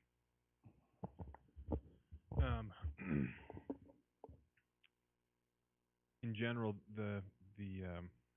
it's gonna depend specifically on what the modification is and how close it is to the thing and whether or not Okay. other people had an opportunity to respond to a similar description of the project. So, clearly there's a negotiation period where you are making, if there was no negotiation period, it would just be, there's some tweaking that occurs. But, the goal of it certainly is not to sort of carte blanche make modifications once you've selected a person with whom you're interacting. It's to work a description out of the RFP into a workable thing that is still sufficiently matched to the RFP that you are in fact resulting in a project that was described in your RFP. Okay, and that's doable. Yeah, if it stays the same number of floors and. If the resulting thing that's described in the DDA that That was the RFP, Mhm. which means it needs to be the mix of the commercial and the residential, because that's what we put in the RFP, right? So if the final project matches what's in the RFP, it's Okay. accurately described or appropriately described in the RFP, then you're simply negotiating the project. You're fine to do that. Doug, I think Brad has a question that he's dying to ask. Well, Mr. Chair, Yes. I'd actually like to put Steve Jenkins on the spot here Well, let's do it. for just a second and get his opinion on everything he's heard, and if you have any advice for us. Absolutely. So, with regard to this particular project, this one's challenging. We are up against a timeline, and that's a fact. That's something I've thought about as it relates to this project. This has been an ongoing conversation, that we've tried to work through. I do like the concept of integrating office space here as opposed to residential. I think if we had more of a commercial, retail with a commercial mix there, it would be a good fit at this location. It's just a matter of the agency determining, you know, what our time is, how much time do we have, and what would be adequate for this location. As Mr. Senga stated, it's something that it sounds like he's willing to work with us, but at the same time, we do have a timeline to meet with the agency. And if the plan is to get an RFP out, it's gonna be very difficult, you know, if we wait another month or another few weeks or whatever the case might be. So we just have to determine, you know, I think it's incumbent upon all of us to look at this and say, hey, if this is gonna work out, let's make it work. But if not, then we certainly have to roll up our sleeves and get this thing out. Mr. Chair? Mr. Doty? Did the original RFP include, some commercial offices then? We don't seem to have it in front of us, so we're losing track I of what don't it believe said. so. Yeah. So that would be a significant change to the RFP or no, to add? Commission, I don't wanna speak, in broad strokes about whether that would be a categorical, distinction. So I'd have to just compare what was being proposed with the RFP. I don't know the answer, I don't know the answer to that. I'm That's not gonna- fair. So, our situation is, I mean, speaking for me personally, Mr. Sangha has worked in very good faith to make Mhm. this happen, and so I'm trying to meet you, because you've done such a wonderful job. But our situation is, we've got to do something like make a decision right now. I mean, because we put this off last month.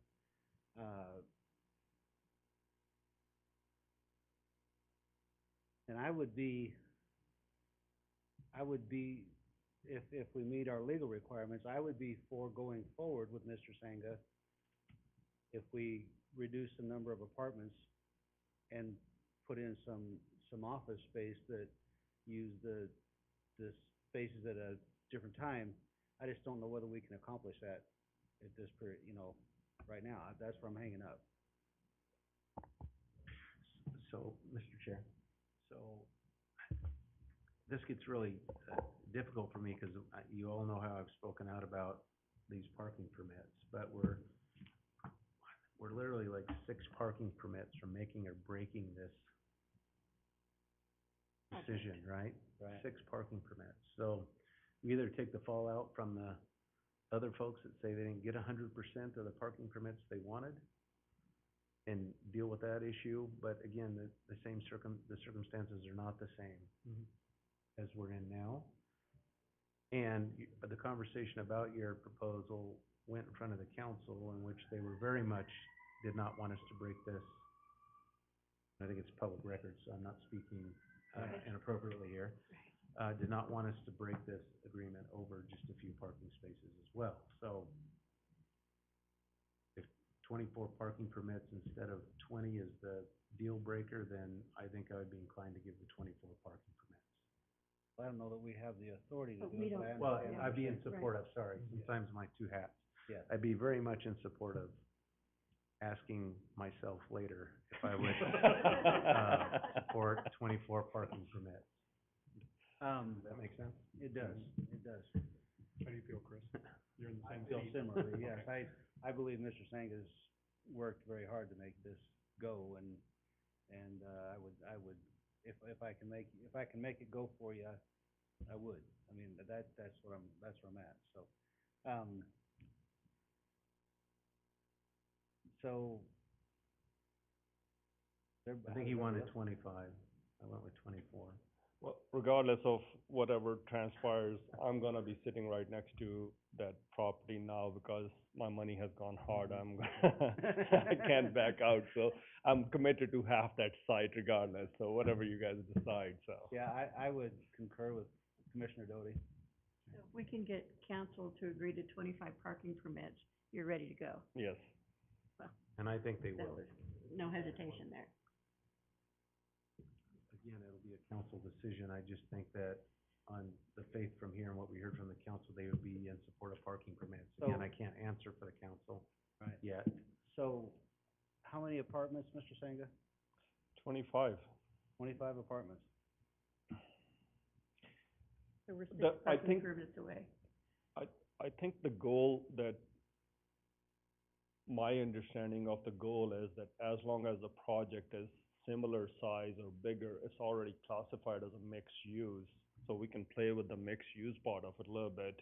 This gives me the safety now that I've doubled the size of my project, not your DDA part of it, but my total investment now that I can make the project successful, because it wouldn't make any sense to have 3.5 stories on half of it and only 1 story on other half of it. So I wanna just try to make sure that if I'm investing all this effort and money into it, that I'm able to create a respectful project. One more, I guess, another question, Mr. Chair. Mr. Doty. So if we're in favor of the parking permits, then is there a time constraint we're on, like when you have to put a shovel in the ground, or do we, because we've already been here quite a while. My worry is we approve at least support of this. Are you still waiting a year before a shovel goes in the ground? 3 months? I wouldn't call it a year, but there's a process, of course, with, I don't know what that term's called, when, you have to get, is that appraisal or? Reuse, the DDA and the reuse. Yeah, reuse appraisal. appraisal. Yeah, so that's a process, and, then we get into the winter months and stuff, so, I will say we should be able to, break ground next year. Couple more questions, maybe, Mr. Chair. I know it's Monday Night Football, but, so, on our obligation for payment though, urban renewal, I just don't wanna forget that part. Are we solid with the payment, or are we gonna owe more money for this project in the future, and if so, is that accounted for? Is don't- there, Are we, is there any? have we done all of our work Yeah. there? It's I ready to think go? we're 100% I done. think we're yeah. done there, because it was a Okay. hole and it's now All been right, filled. perfect. So, All right. I was promised, I wouldn't use the word promised, I was, $500,000 that has gone away now, so I think, we're okay with it, we'll figure it out. Okay. All right. So what's the, desire of the commission? So, can I just help to, Sure. as an idea for a timeline? So there's a council meeting on Thursday. It will not, make, Clerk Guyer particularly glad to amend that. But seems like you're gonna want an answer on the parking permits, cause Yeah, Granted, yeah, you needed- because we you have needed- talked about this before, about the underground parking, and that didn't transpire, so yes. so seems like you Quite want confident parking we'll permits approve on, you should want parking permits on the Thursday agenda. Now, if there was a DDA sent to you to sign, it's my understanding, it was negotiated and the agency was content with it the way it was, then the reuse appraisal should have already occurred. That shouldn't be a necessary component step at this point. So, I don't think, you're gonna have an answer by Thursday. If they say no, well, you have your answer by Thursday, and that means on Friday, the staff can prepare an RFP, which is worth noting that you are not prohibited from responding to, right? If there's another RFP that goes out, there's certainly. So, Commission, I might recommend if we grant another extension until Friday, at which point, assuming the permits are approved, then there's an obligation to sign the DDA. I think that'll be okay. I don't know if it was still being negotiated or what, but my understanding is it was completed here, at least on this end. So an obligation that you sign the DDA on Friday, and then we have a guarantee the project moves ahead. That creates a timeline, so you sort of get the best of both worlds. If this project can go forward, great, it can go forward. If it's not going to, then staff doesn't lose 3 weeks on prepping a new RFP and getting that issued. So if the council says no to the additional parking spaces on Thursday, Friday we start a different track. This is just a proposal, you don't have Yeah. to do what I'm saying, Yeah. and there's no law here that obliges you to take my recommendation, but it's just a way to capitalize in these last few months of the current urban renewal area, to capitalize on the days that you do have. All right. How's that sound? Put that in a motion somehow? So, Give it a I'll go. try. Yes. One more thing, you might, before you make the motion, ask Mr. Senga if anything I just said is gonna be catastrophic. The only thing I cannot promise is because I do not have attorneys that work full-time for me, so my attorney, if they can get to that RFP by Friday, yes, but if it goes into the next, or signing the DDA, If it goes into next week, then it'll have to next week. Other than that, I'm fine with everything else. So you might say 5 that days. the cutoff is Monday, and that gives, as an attorney, I know that for a client who I work for, I'm happy to work on a Saturday, Sunday. And so that gives you, from today's Monday, an entire week to find an attorney who can review the DDA. And our office is always open. There's lots of us, and we can Yeah, but we negotiate. can't get to the DDA unless you guys tell me that it's, do we have the go-ahead or not? But you can certainly have it reviewed, right? You can review it Okay, and be ready. okay. You wanna speak to it? Say what Mr. Waterman said, should we ask how he feels about it? Very good. You wanna take a stab at that? I don't even know what I'm doing now with the motion. What am I supposed to say during this motion? I make a motion that we continue action item number 4 until, go ahead. Would you like me to try to articulate what I think we've talked about? Yes, would you mind doing that? And then I'll just say, yeah. So is the proposed motion to be a motion to extend the negotiation period with Aztec Development for the RFP at Arthur and Kimball until Monday, September 19th, and to direct staff if the DDA is not signed as of 5 p.m. Monday, September 19th, to proceed with issuing an RFP to dispose of the property. Good job, Brad. Right. You are eloquent. son of a gun. I second that Don't need a motion. second on it. I second. We have a motion by the combined parties of Doty and Waterman, and second by Ms. Warwick. So you're gonna have to hustle, Mr. Sangha, and You have a bigger hustle than I do. Okay. Commissioner Allgood, if you can give me the parking spots, we'll make it happen. wonderful. Yeah, the only things that will need to be adjusted on the DDA is pushing back some of those, construction timelines. And if you manage to turn in a few apartments into offices, more the merrier, but anyway. You can always use my apartment as office. Okay. Okay, any other last discussion? Would the secretary call the roll? Commissioner Doty? Yes. Commissioner Warwick? Yes. Commissioner Moore? Yes. Commissioner Allgood? Yes. Commissioner Porter? Yes. Okay, Giddy up. be here Thursday night. I will. Thank you. Thank you so much. Takes us to new business, and we're going to consider invoices for payment from the Urban Renewal Agency I Treasurer. think we have a number 1, sir. Approval of RFP for 510 Arthur?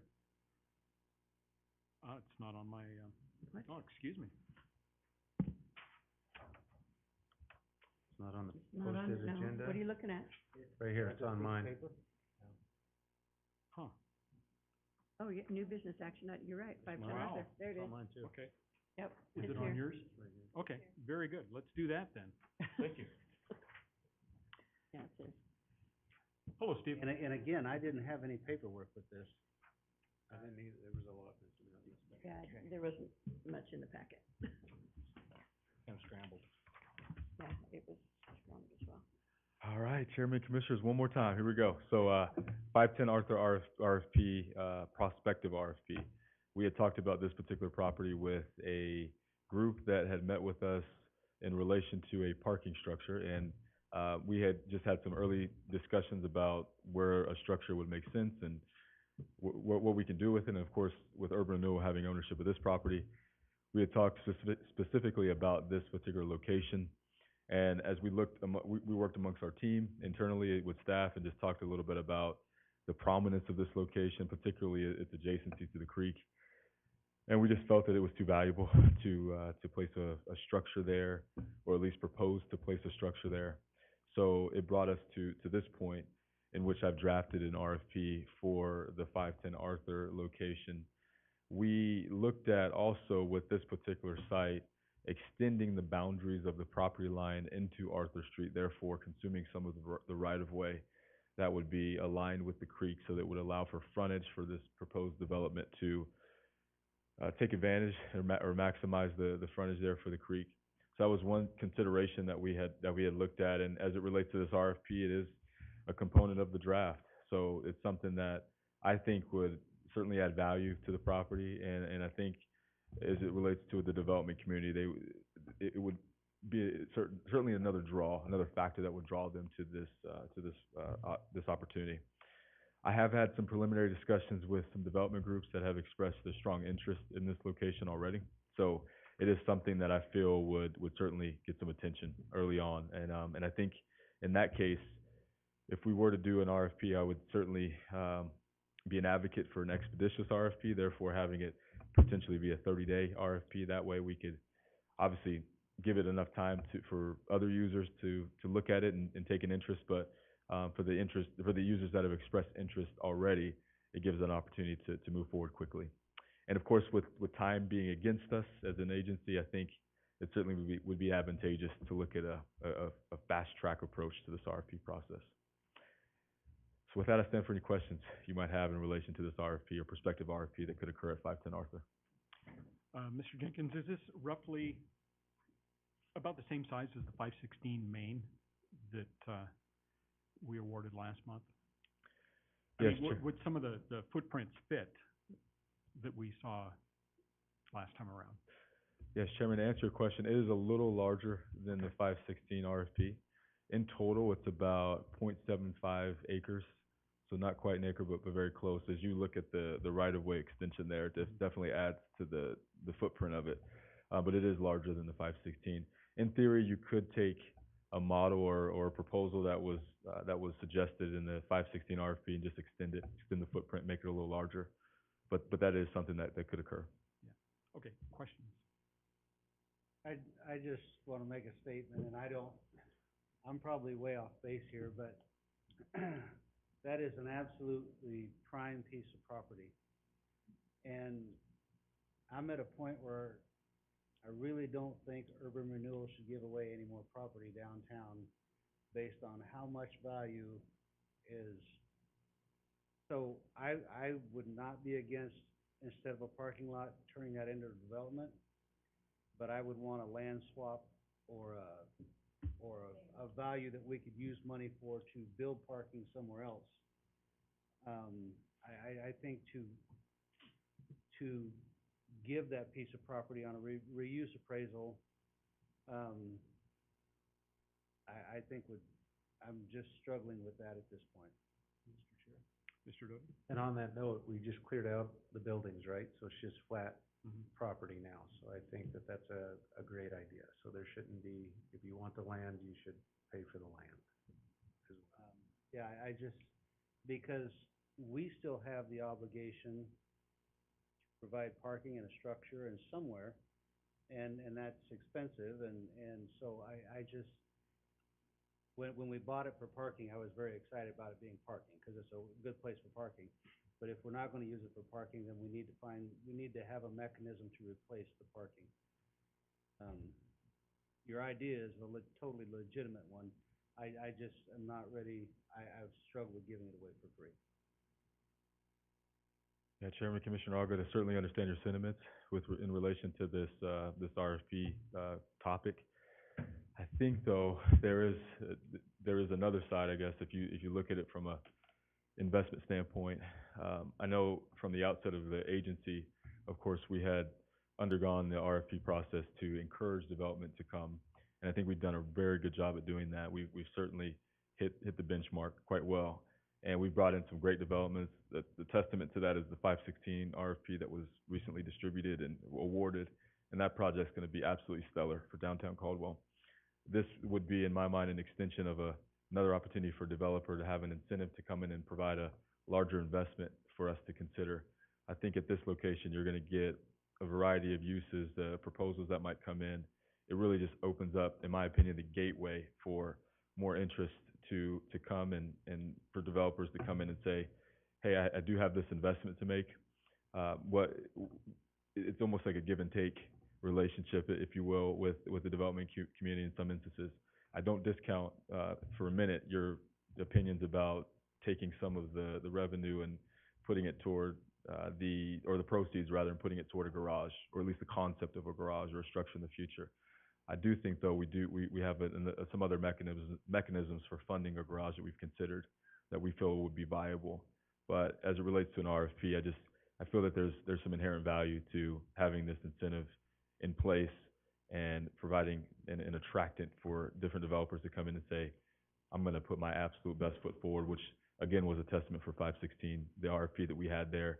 I would hate to see a development come in that would pay for the property and be simply subpar. I certainly want to see excellence across the board downtown, and I think a way of doing that is to have an RFP format so we can get the absolute best product that we can imagine. Sure. Mr. Doty? So you just heard the debate we had about parking permits, though. So you're gonna get someone that comes in and is gonna maybe want parking permits from us again. And that's a road we shouldn't just continue down. So, I don't know if this meets halfway in the middle, but maybe the RFP says that the bottom floor, on the ground is parking. You can go up from there, but you gotta keep the parking. So, to take what, Chairman Allgood said and to take into consideration what you said, and then the debate we just had over 6 parking permits. It's just to get rid of this and then have someone come in even with a grand idea and go, well, we want 100 parking permits downtown. We're right back in the same predicament we were just in 10 minutes ago. And more and more parking permits we authorize downtown, there will be no parking but parking permits. And so that's my concern. So I'm listening to both of you, but is there an RFP we can write that says your ground floor has to have parking? Or an upper floor. Or upper. Yeah, whatever. But you gotta provide your own parking for whatever Yeah, you're putting there. Yeah, I mean, they're getting a whole street there, extra, right? absolutely. And Chairman, Commissioner Doty, I certainly respect and understand exactly where you're coming from. I think at this particular location, it would be difficult from an economic development perspective to allow surface level parking adjacent to the creek, just because I know that it is certainly prime, and I know you all understand that as well, and I certainly respect and I recognize the need for parking in that regard. What I would suggest would be perhaps moving away, I don't know the outcome of Aztec development, that's a separate topic, but moving away from the parking discussion as it relates to different permits and things like that for forthcoming projects. I think we're going to get caught into somewhat of a web if we continue down this path with different development groups, because it's just going to cause somewhat of the equality considerations that others might bring up. So if that might be said, then perhaps we move away from residential at this location. We can certainly verbalize that or have a way to note that in the RFP that we're looking for strictly commercial office uses at this location as opposed to residential. That certainly can be done. I'm not opposed to having residential downtown, but perhaps this might not be the location for it, which wouldn't require, in my opinion, the on-site parking that a residential user might require.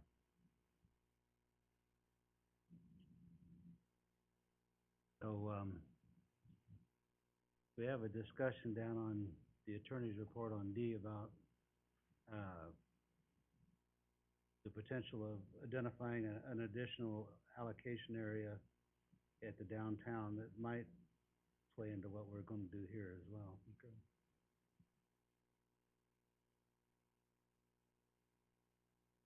Stephen, just a quick question.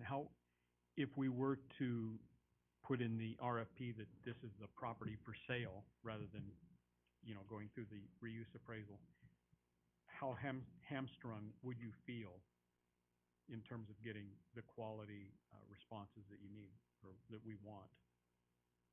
Does it really inhibit what we would see? Absolutely, Chairman. That's a valid question.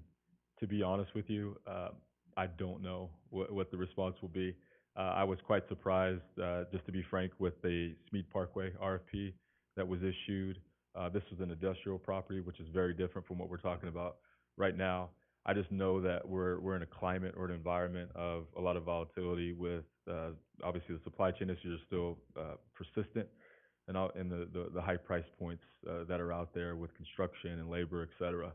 So we do have to negotiate or navigate more difficult terrain than what we've dealt with years before.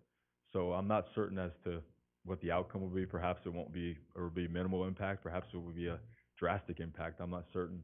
But I know that with the previous RFP and just the response that we had and the quality and the caliber that was received, and even the groups that I've talked to that have expressed an interest in this particular prospective RFP, that there has been great interest in submitting a proposal for it. So I'm confident that if it goes out for RFP, we're gonna have, I do know that side of it, I just don't know the other side, unfortunately, and I apologize for not knowing off the bat. Mr. Chair, Mr. Doty? I guess, what is the, other than the clock, what is the harm of writing the RFP with, where you do have to pay for the ground and see what we get? We obviously don't have to take any of them, right? Is that correct? Don't have to accept one. So, and see where it comes out and see what projects we get. Can I ask a question? Mr. Auger? Mr. Waterman, if I think the thing we like about what we've done previously is we could make all of these demands of the developer based on the reuse appraisal. If we were to offer up this property at some dollar value, whatever that is, do we have the ability to make any type of demands? I mean, Yeah, so, it wouldn't modify, if it's a piece of property you own, you can contract with whoever the purchaser is in whatever way you would like. The ability to make demands wouldn't be a legal limitation, be a practical one. And,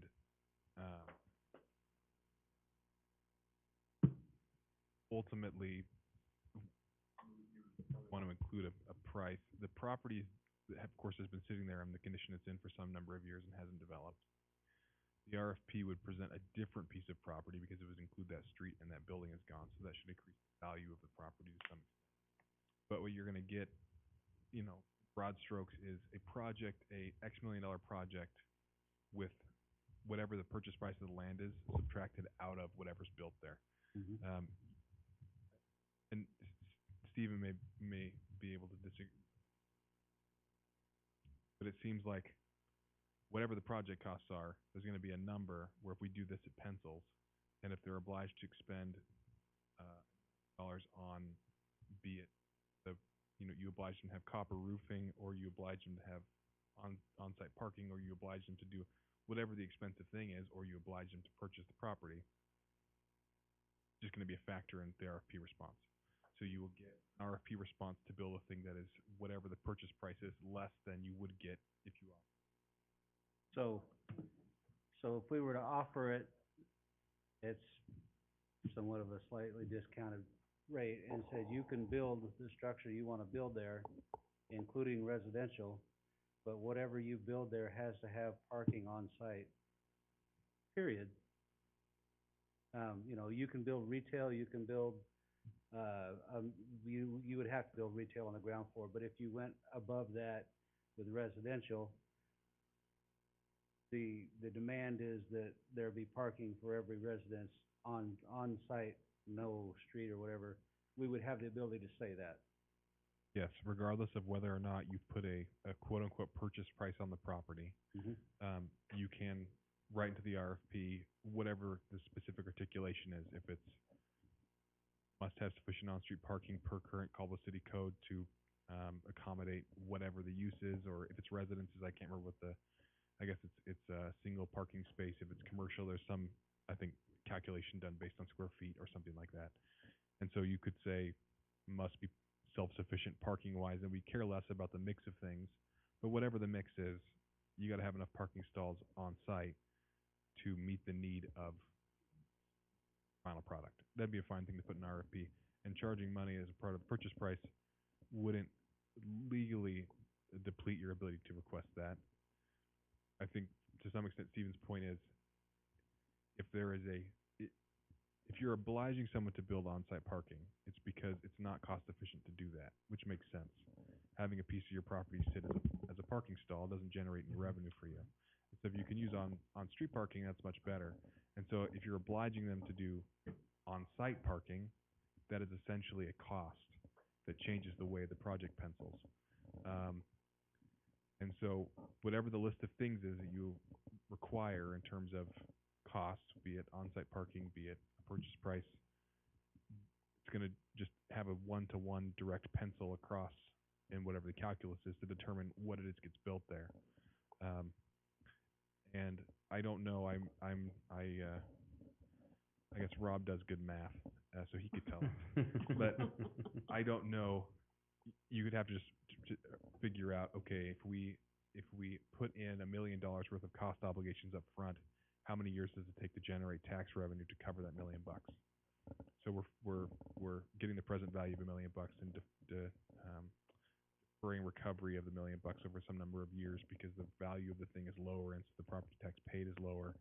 Anyway, I think the way to think about it is you're arming Steve with a product. Whatever conditions you put on it are simply going to just have a more or less one-to-one impact on the response. But you certainly aren't legally prohibited from doing it. And in terms of what is the consequence in fact on the RFPs, no one has a better sense of that than Steve does, so he can just tell you. And I don't think he said definitively what he thinks the outcome would be of either the parking obligation or a purchase price. And I don't know if he's going to be irritated at me that I pointed out that he didn't say definitively what the consequence would be. But anyway, he's your best resource to know what those kind of limitations are going to have in terms of consequence on responses. So now crawl out from under the bus and tell us. Absolutely. And what I appreciate about the discourse that we've had is, gosh, you guys are thinking through every element of this, and I so appreciate that. I really do. From parking to obviously the investment and what it would do for the community, those types of things are very, very important.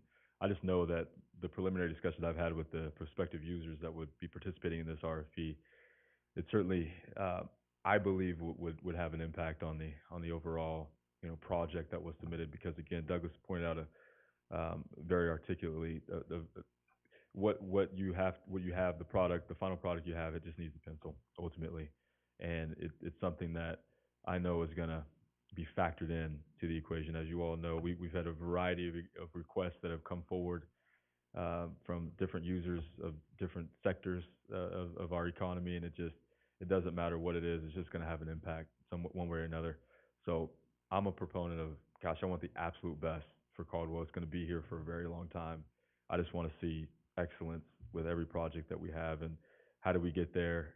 Gosh, I think if we have an RFP, that certainly allows for that. Now, again, I'm in a position where I just want the best for the community ultimately. So whenever I have comments or statements, it's something that I'm going to lean in with. So if you all have a perspective, I've been surprised before, I'll be honest with you.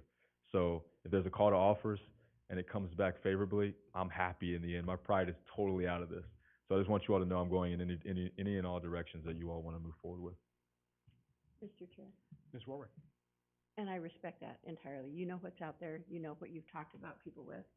I guess at this point in time with where we are in our urban renewal place, where we know we're sunsetting, and this may sound ridiculous, I'm not as concerned with getting money for that ground at this point. But I am concerned that we don't add to our parking problem. So I would definitely be in favor of saying we need some kind of RFP there that addresses the parking issue and doesn't put it back on us for more parking permits, because it sounds like you guys have been just totally ground down and there's no more parking permits to give. I'm a taxpayer too, but we own that ground now, and if we get something quality that's there, we're gonna get that money back in terms of tax base, in terms of, people being able to use that business. That's just kind of the way I'm looking at it now, but then again, people don't vote for me, so. Are you running? No. I would just, if you're, Yeah. we're gonna get the parking thing figured out. And demanding, parking within this development isn't going to make or break our parking issue.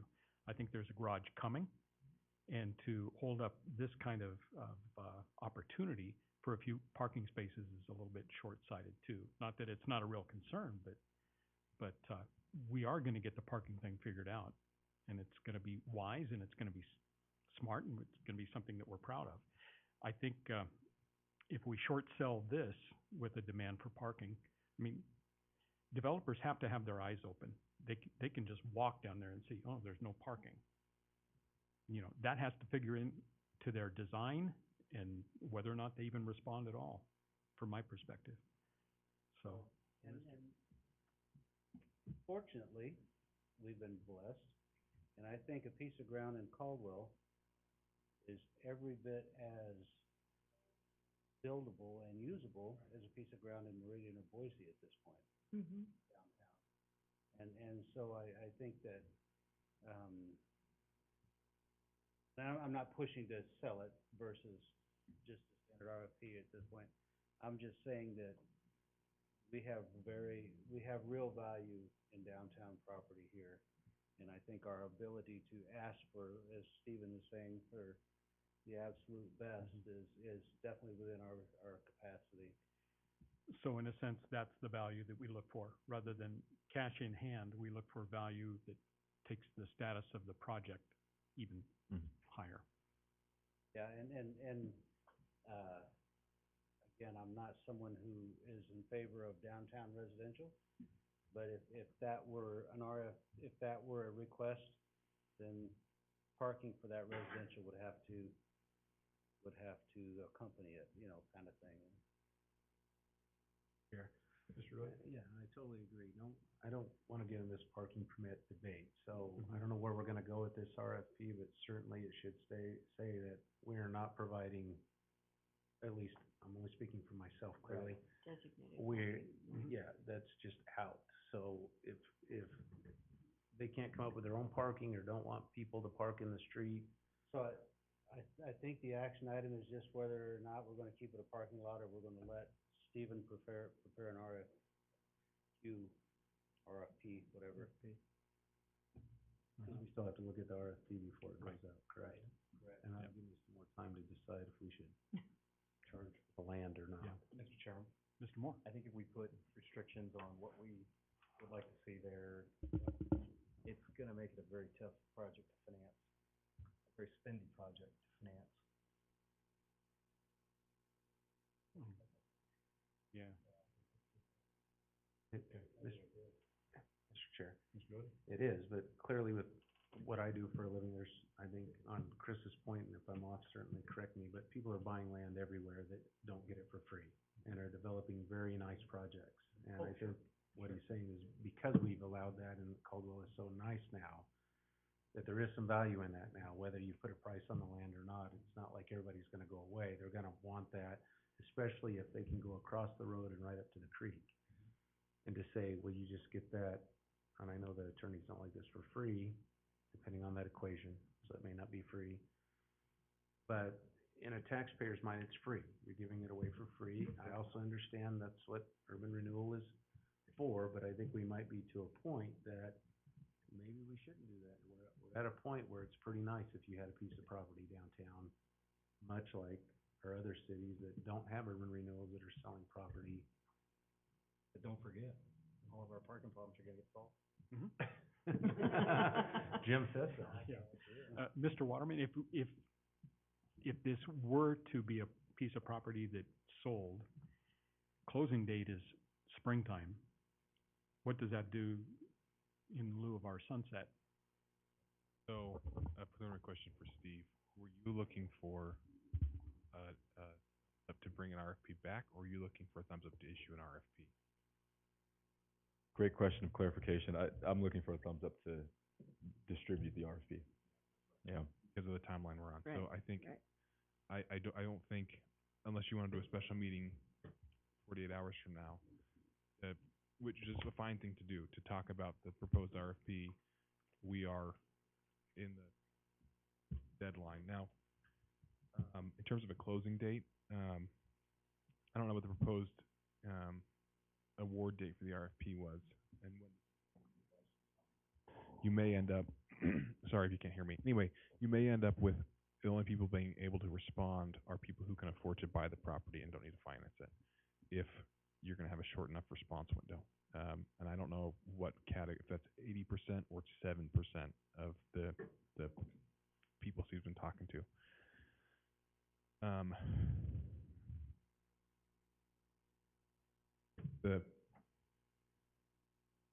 It is true that the law obliges an agency to dispose of property it doesn't contemplate keeping when its area sunsets. It's also true that we dispose of property through DDAs that we have a right to buy back if the person doesn't do what they're supposed to with it.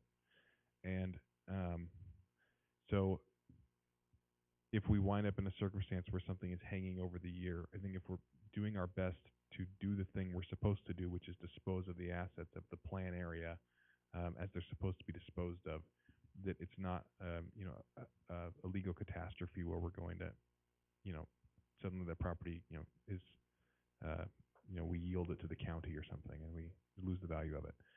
So I don't know what the timeline Steve was thinking about, but I think it's worth noting that that was my understanding, that you're asking to issue the RFP. And so unless you want to see it again, maybe some of the things you were talking about, tell him to put them in there so they get in there, or if you need more time. But is it your normal response time 30 days, Steve? Yeah. So that puts us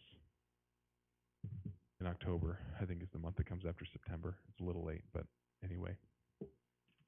Mr. Chair. Mr. Doty. My concern is we're all over the board here of trying to figure this out and to say issue an RFP. Nothing against Steve, of course.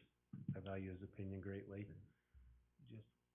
I think I need more time to discuss this with other people to make a determination. I would be uncomfortable if we just say, yeah, issue the RFP tomorrow based on the variety of answers I don't even know how he would write one based on what he's heard tonight. He's very good, very talented, but I think handsome.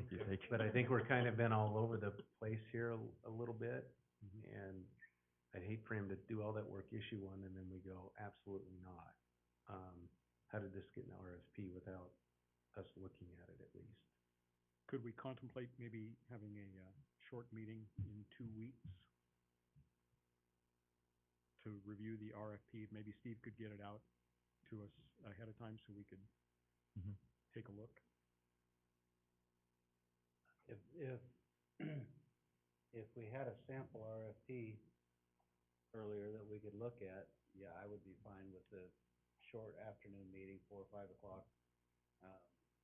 Just say, Steve, you're like way off base, or this is perfect, 1 or 2. I would be okay with that. 1 week instead of 2. I'll be out of town, but. I'll be out of town in 2, but that's okay.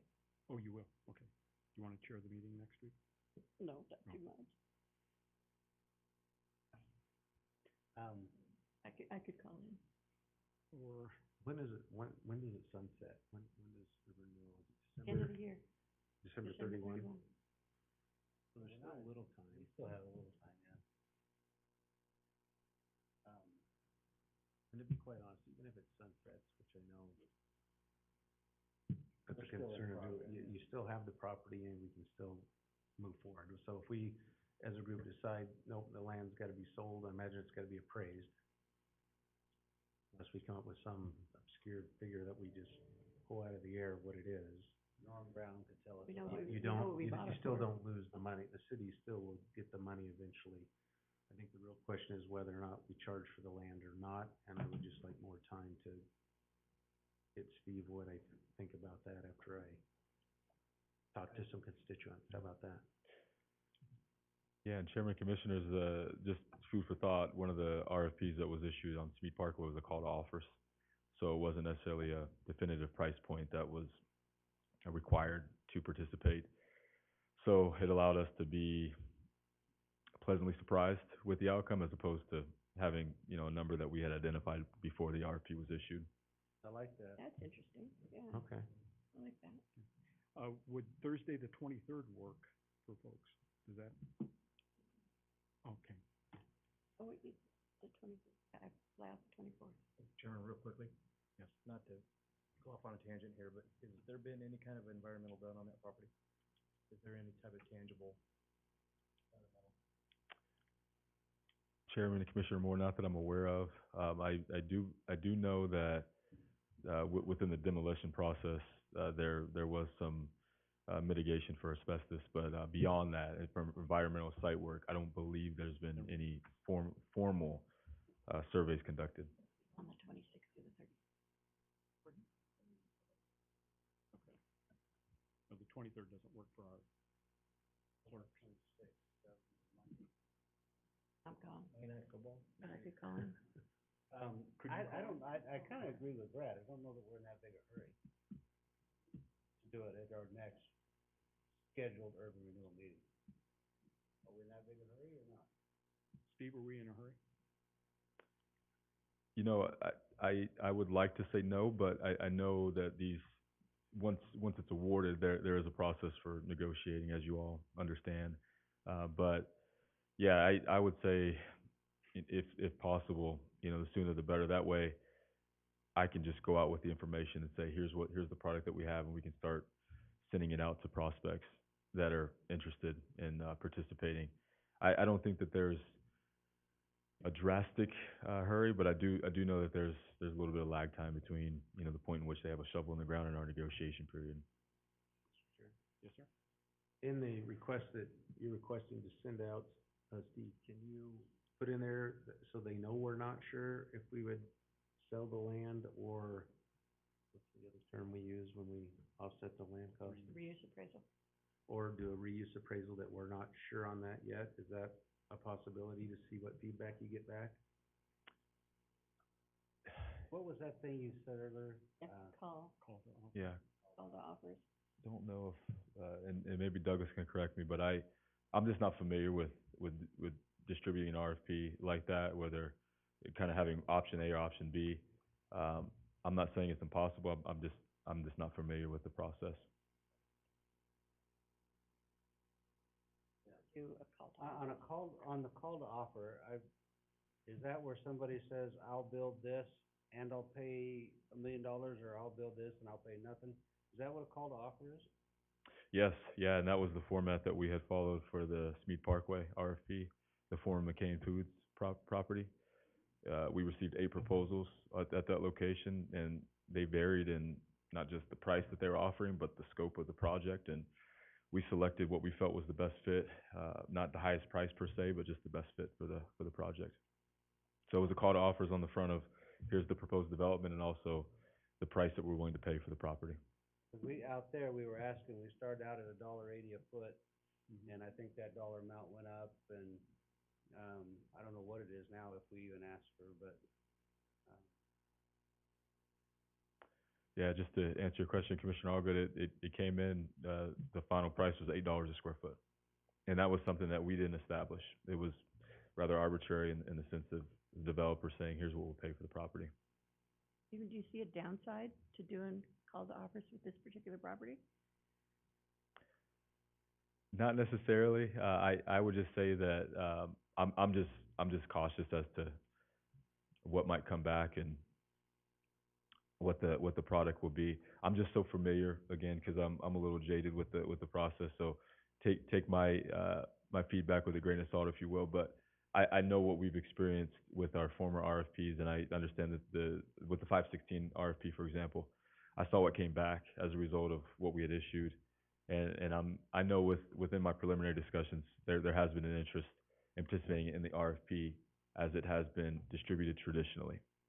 Now, within downtown properties, it may be skewed. There may be a floor that differentiates between, you know, one project and another. There might be a difference in building materials as a result of paying for the land and, you know, building the project. So those little nuances, I just personally don't want to see compromised within this project. well, it's not slow in building down other places that aren't in urban renewal. People are putting up buildings right and left all over the state. Well, gang. So, just on this, we'll try to get done here, but on this call to offer situation, it looks just like any other RFP,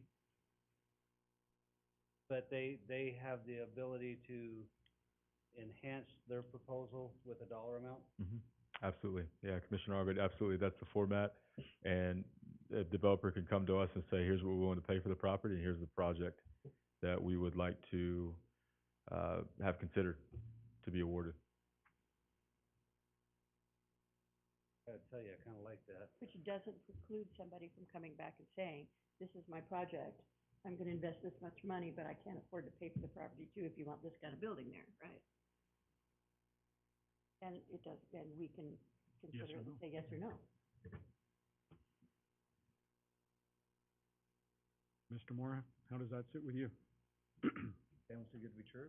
I mean, it sounds pretty good.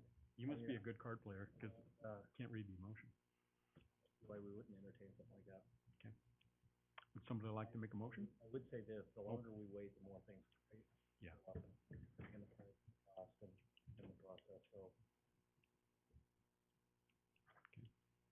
So, we were discussing call to offer situation here where you can bid zero on the place and make a really nice proposal, or you could bid $5 a foot or $50 a foot or whatever you wanted to sweeten your proposal to get this piece of property. Anyway, my motivation is to go that direction, Steve, for me personally. Great. Chairman, can I ask Mr. How do you feel about called off? How do you, preference? Yeah, Commissioner Moore, I'm not opposed to the idea. I am not. And again, I just want the best project to come forward. I know that we've had discussions. One example that comes to mind is the Biscuit and Hogs consideration for 516 Main Street. And of course, that project was ultimately unsuccessful. But I know some of the constraints that some of these developers are facing in this, not just this environment, but just with regard to what they can provide. And we were at that point giving the land to for that project for 516, and despite that, it was still going to be a single-story restaurant as a result. So imagine if we were doing a call to offers and there was a price or a cost to the property, it would be a much different outcome.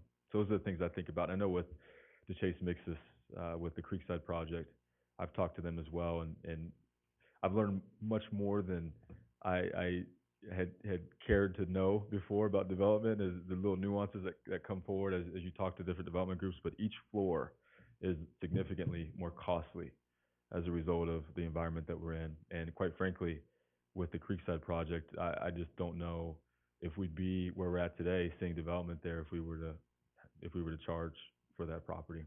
I don't think the result would be the same. Let's put it that way. So those things are kind of rattling in the back of my mind. But again, I'm not opposed to doing this. I've been surprised before with the outcome of the call to offers. But in the end, I certainly don't want it to dilute what comes forward from the proposal standpoint. Chairman, thank you. Mr. Moore? I have a hard time with saying, I'm a real estate developer one day and a real estate seller, that's a problem. Mm-hmm.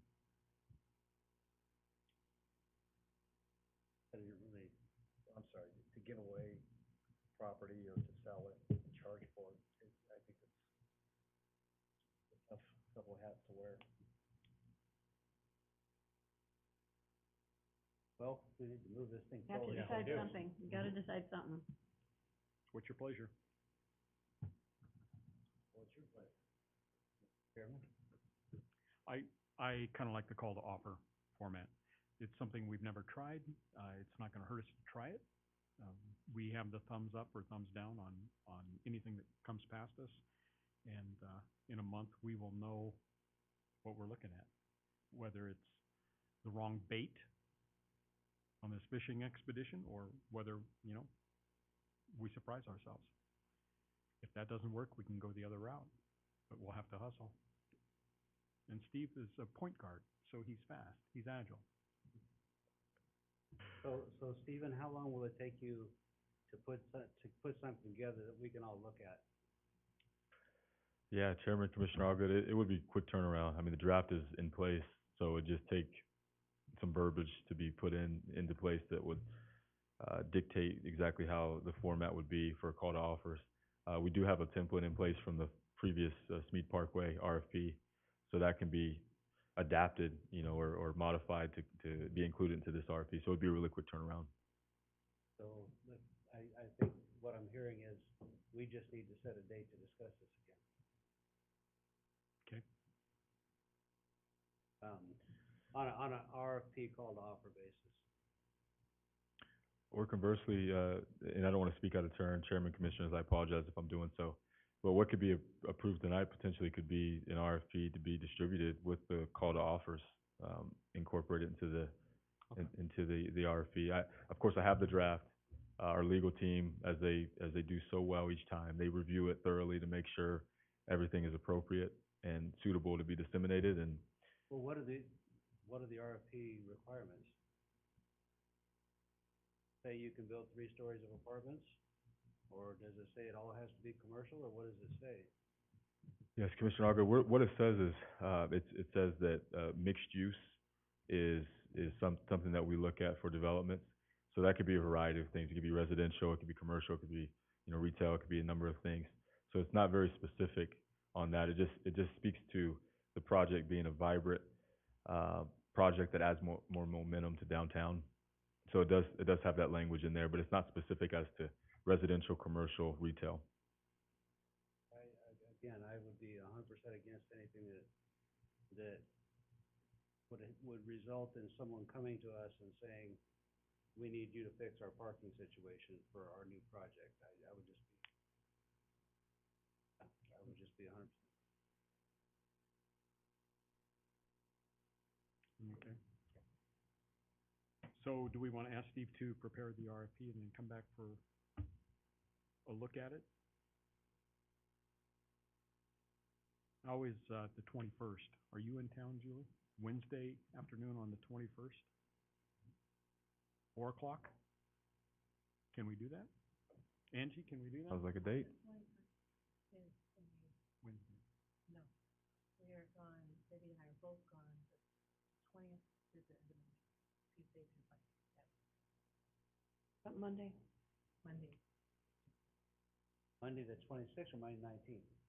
Monday the 19th is next week, and Yeah. afterwards we're gone I'm gone. Friday, You're there Monday. we're there Monday.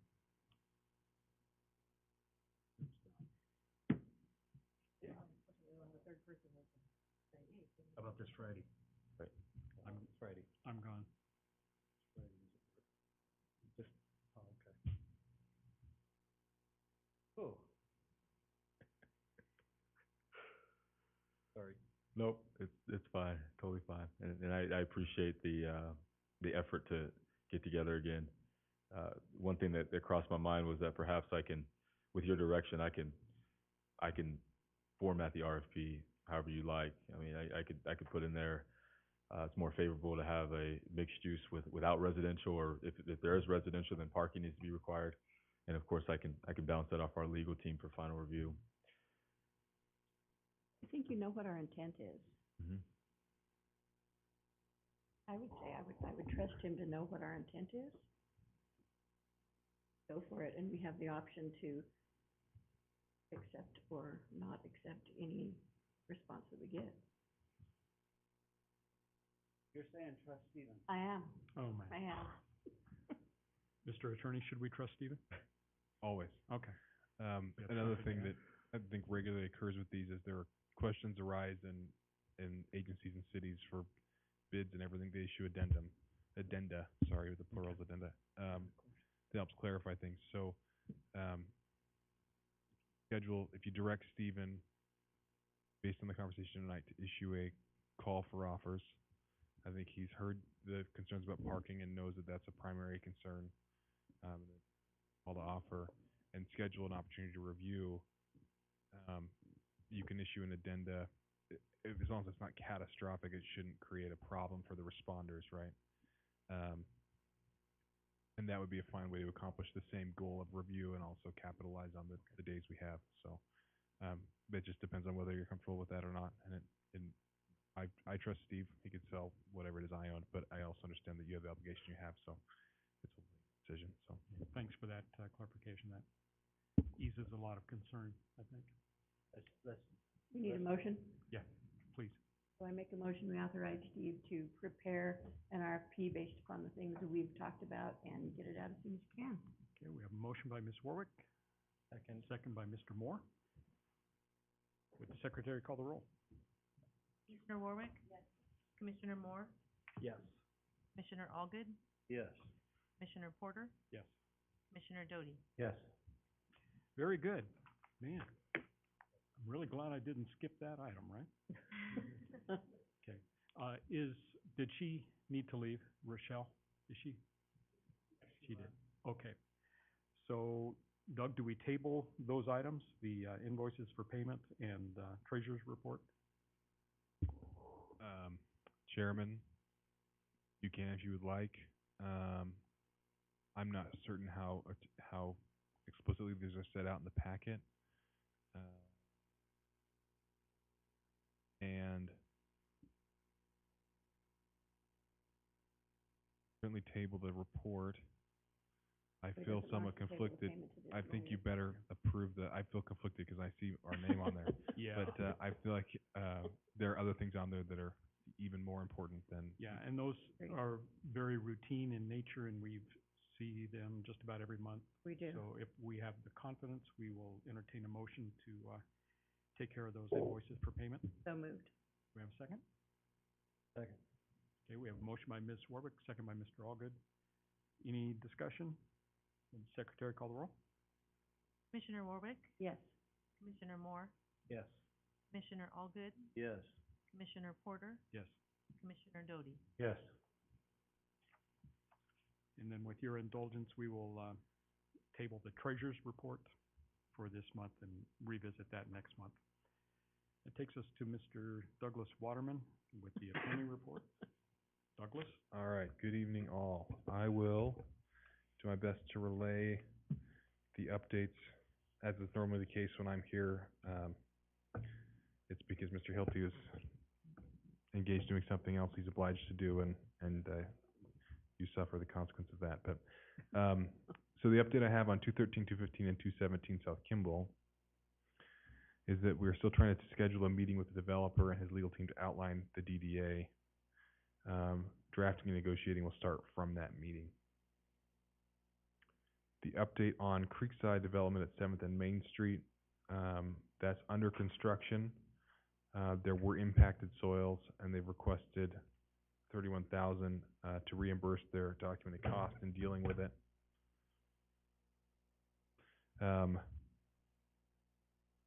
It was a duty of the URA under the DDA to make sure the site was clean, and it wasn't. So in that instance, we said, site's clean or we'll pay for it. Turns out the site's not clean, so we're going to pay for it. This is an update on the notice of extension option for LPC West. They had 2 extensions of due diligence period if their land use entitlements were not in place. This is the case. They exercised the second extension, which will expire in mid-September. Mark's latest info from the attorney is that LPC West plans to waive due diligence before the deadline, proceed to closing, and start construction in October. Great, great. And lastly, there was a question about the steps to form a new allocation area within a specific pocket of the central city. Mr. Waterman, this was brought to our attention by Mr. Moore.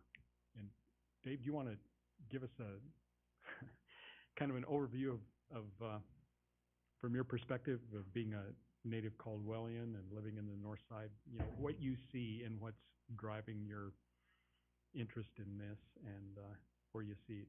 You mean specifically on the other side of 10th Avenue? Yeah, just what have you seen? What have you noticed? I mean, what makes this a good thing for us to investigate right now? I think there's opportunity to go towards 12th Avenue, as far as 12th Avenue, extend that out. I don't see why we wouldn't go to Arthur. I mean, there's opportunity for partnerships and parking, I think, over there. I think it takes some pressure off of downtown.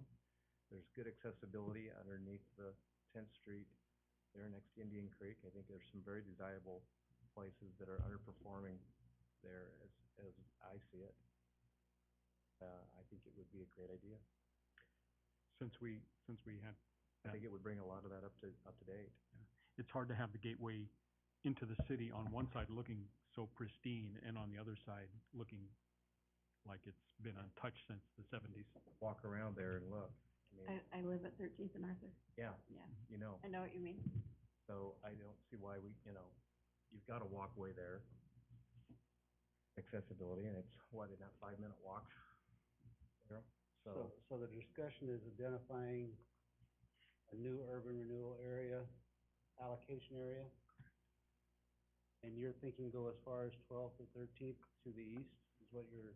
I was talking to Chairman about Arthur, but I don't see why we couldn't go up to 12th Avenue. I mean, if you walk around and look there, there could be some partnerships with parking to alleviate Cause some of those my issues. thinking was we have a number of things that we need to finish downtown, that we just, Mhm. we're expiring before we got downtown finished. Mhm. That, Mhm. But you need to be finished. right, right. So we've asked Doug here tonight to outline us on what steps we would have to take to, New allocation area, Yeah, just small, yeah. small ones, kinda like they've done it in Boise. right, They don't do a whole big area, they do certain properties, right? right. Yeah. So, a couple things come to mind before I talk about the sequence. First, I think you already know, you can't have overlapping urban renewal areas. So, you can't, if one exists and it has a piece of property in it, that piece of property can't be included in another urban renewal area until the one it's in expires or until it's de-annexed. There's no prohibition on having an urban renewal area start for a piece of property that was in one that just sunset. They obviously have to generate revenue. So if we think of a single parcel urban renewal area that it's one piece of property, it's already built out, and you start an urban renewal area there, you're never going to have any revenue generated from that because it's already built out and it's not going to increase in value. Whatever area you're interested in has to qualify. So if you had a single parcel that was a brand new building and you wanted to have just an urban renewal area of that single parcel, you have to be able to articulate why that area is deteriorated, and if it's not in fact, then that presents a legal problem. And then of course, as you know, the areas, new plans require your approval and council approval, and if it's in the county, it requires county approval, but it sounds like that's not what's being considered. So just your approval and the council approval, and at least a comment from P&Z is the necessary step there. So the first step in the process is a declaration by the city council that an area is deteriorated or deteriorating, which has a specific meaning in the law. It has to do with parcels being awkward, so it's difficult to develop, or existing dilapidated buildings, or it's in the floodplain, and so there are environmental impediments to development, or it's a slum, or it's blighted, things like this that qualify a piece of property to be an urban renewal area. And you do an analysis of that based on the area as a whole. It's not parcel by parcel. It is on the area. It's in the area as a whole. But that analysis has to be done, and then the city council has to declare that in fact the area is deteriorated. Then urban renewal proposes a plan to the city council. And at the point that you're proposing a plan,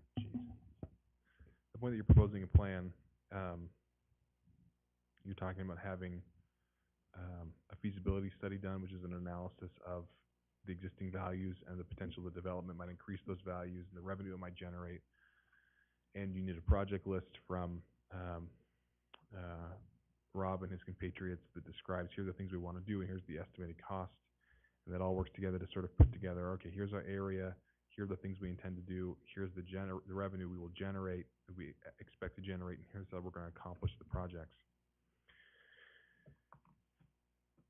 Council then takes the plan and directs it to the Planning and Zoning Commission, who analyzes a urban renewal plan based on its conformity with the comprehensive plan of the municipality as a whole. And then council sends it a notice to the taxing districts. Sorry.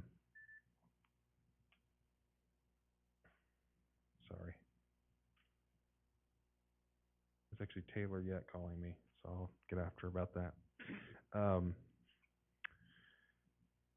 Then council notices up the final hearing. P&Z reviews the plan for conformity, like I said, and then makes a recommendation that it transmits to council. The agency takes up a final review of the plan and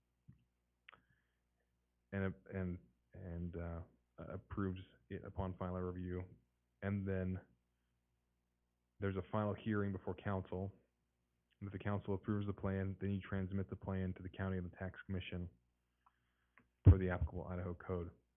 The process of doing all of that, the actual work of that, there's a lot of hoops, but the actual work of that is done by your finance staff, and by your public works department. And then we help when we can.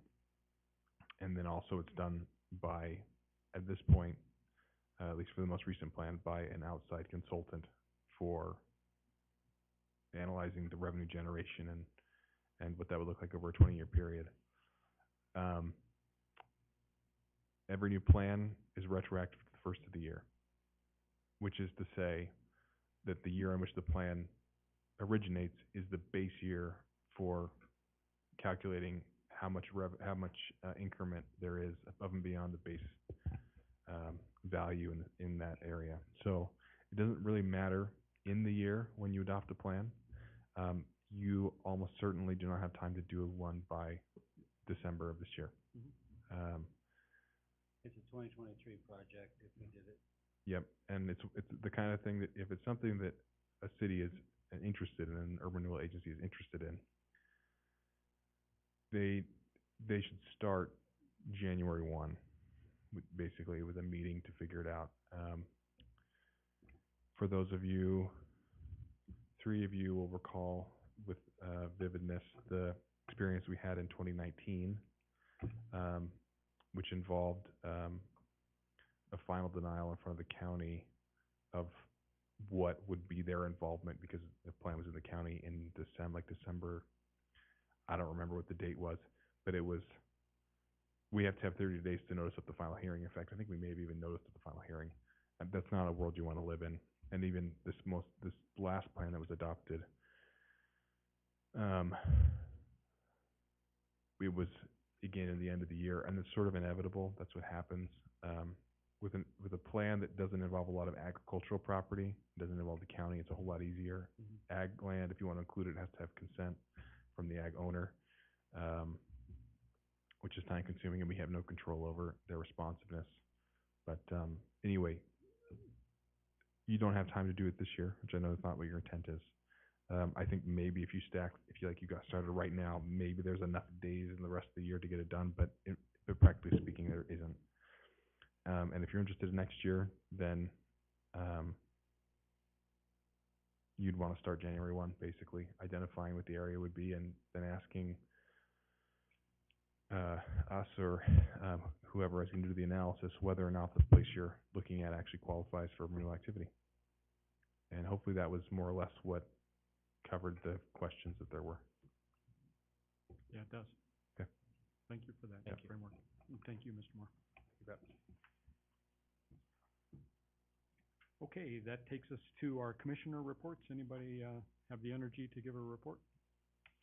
I'd like to make, go ahead, did you want to comment? Just the one comment on, what's our softball fields over there by? Gals. When their light poles were destroyed, right? At least on that infield portion of that. Flooding that caused that, or I think it was. Rob, do you recall what took out the Gals lights at the softball fields at the quad there? It was the wind. Wind, okay.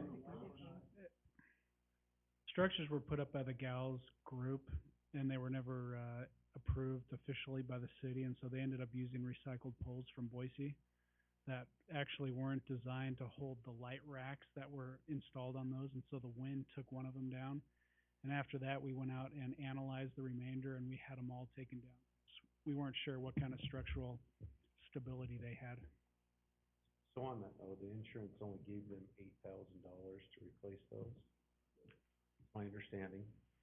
And so as we come to the end of this, where we may have some projects that we're either not gonna get to or they're over budget because we don't have any money left, it's something to consider. I think they're willing to kick in half of the estimated cost. They're working on getting those, so I just wanna put it up here that if clearly it's not $1 million or $2 million or $3 million project, probably around $100,000. The way parts are going, $150,000, but they're willing to kick in some money for that, so that's just something to know on the very last hour that 4 light poles, I believe it is. Again, I'll have a more formal summary of that in the Okay. future, but just Yeah. something to think about if there's a few $100,000 left and we're just sitting on it, maybe something to look at. Yeah, anything but pickleball, right? I gave pickleball a few million, I think, didn't we? We did. Well. Came around. Well, just gave gals $500, so. Perfect, good. Lions just gave gals $500. Yeah, and they're willing to kick in quite a chunk of money. They just don't have, if they're gonna do it, they might as well do all of them instead of like 2 lights, right? So, something to consider. Any other, thank you for that. Any other reports or comments? We've got the community outreach tomorrow night, 6 to 7. So hope to see everybody there. Very good. Food and no Monday Night Football though. Yeah, yeah. Still have a quarter left if we hurry. Well, we're gonna hurry. I just wanted to, say, I reviewed the minutes from our 4 meetings last month. We did a lot of work. I mean, I forgot how many, weeks in a row that we were here doing this job, so well done. Thanks so much. It's exciting stuff, and it's nerve-wracking and hard decisions sometimes, but, I think we're doing good work, so thank you, guys. We have a motion for adjournment. So moved. Second. All right, all in favor? Aye. Aye. Any opposed?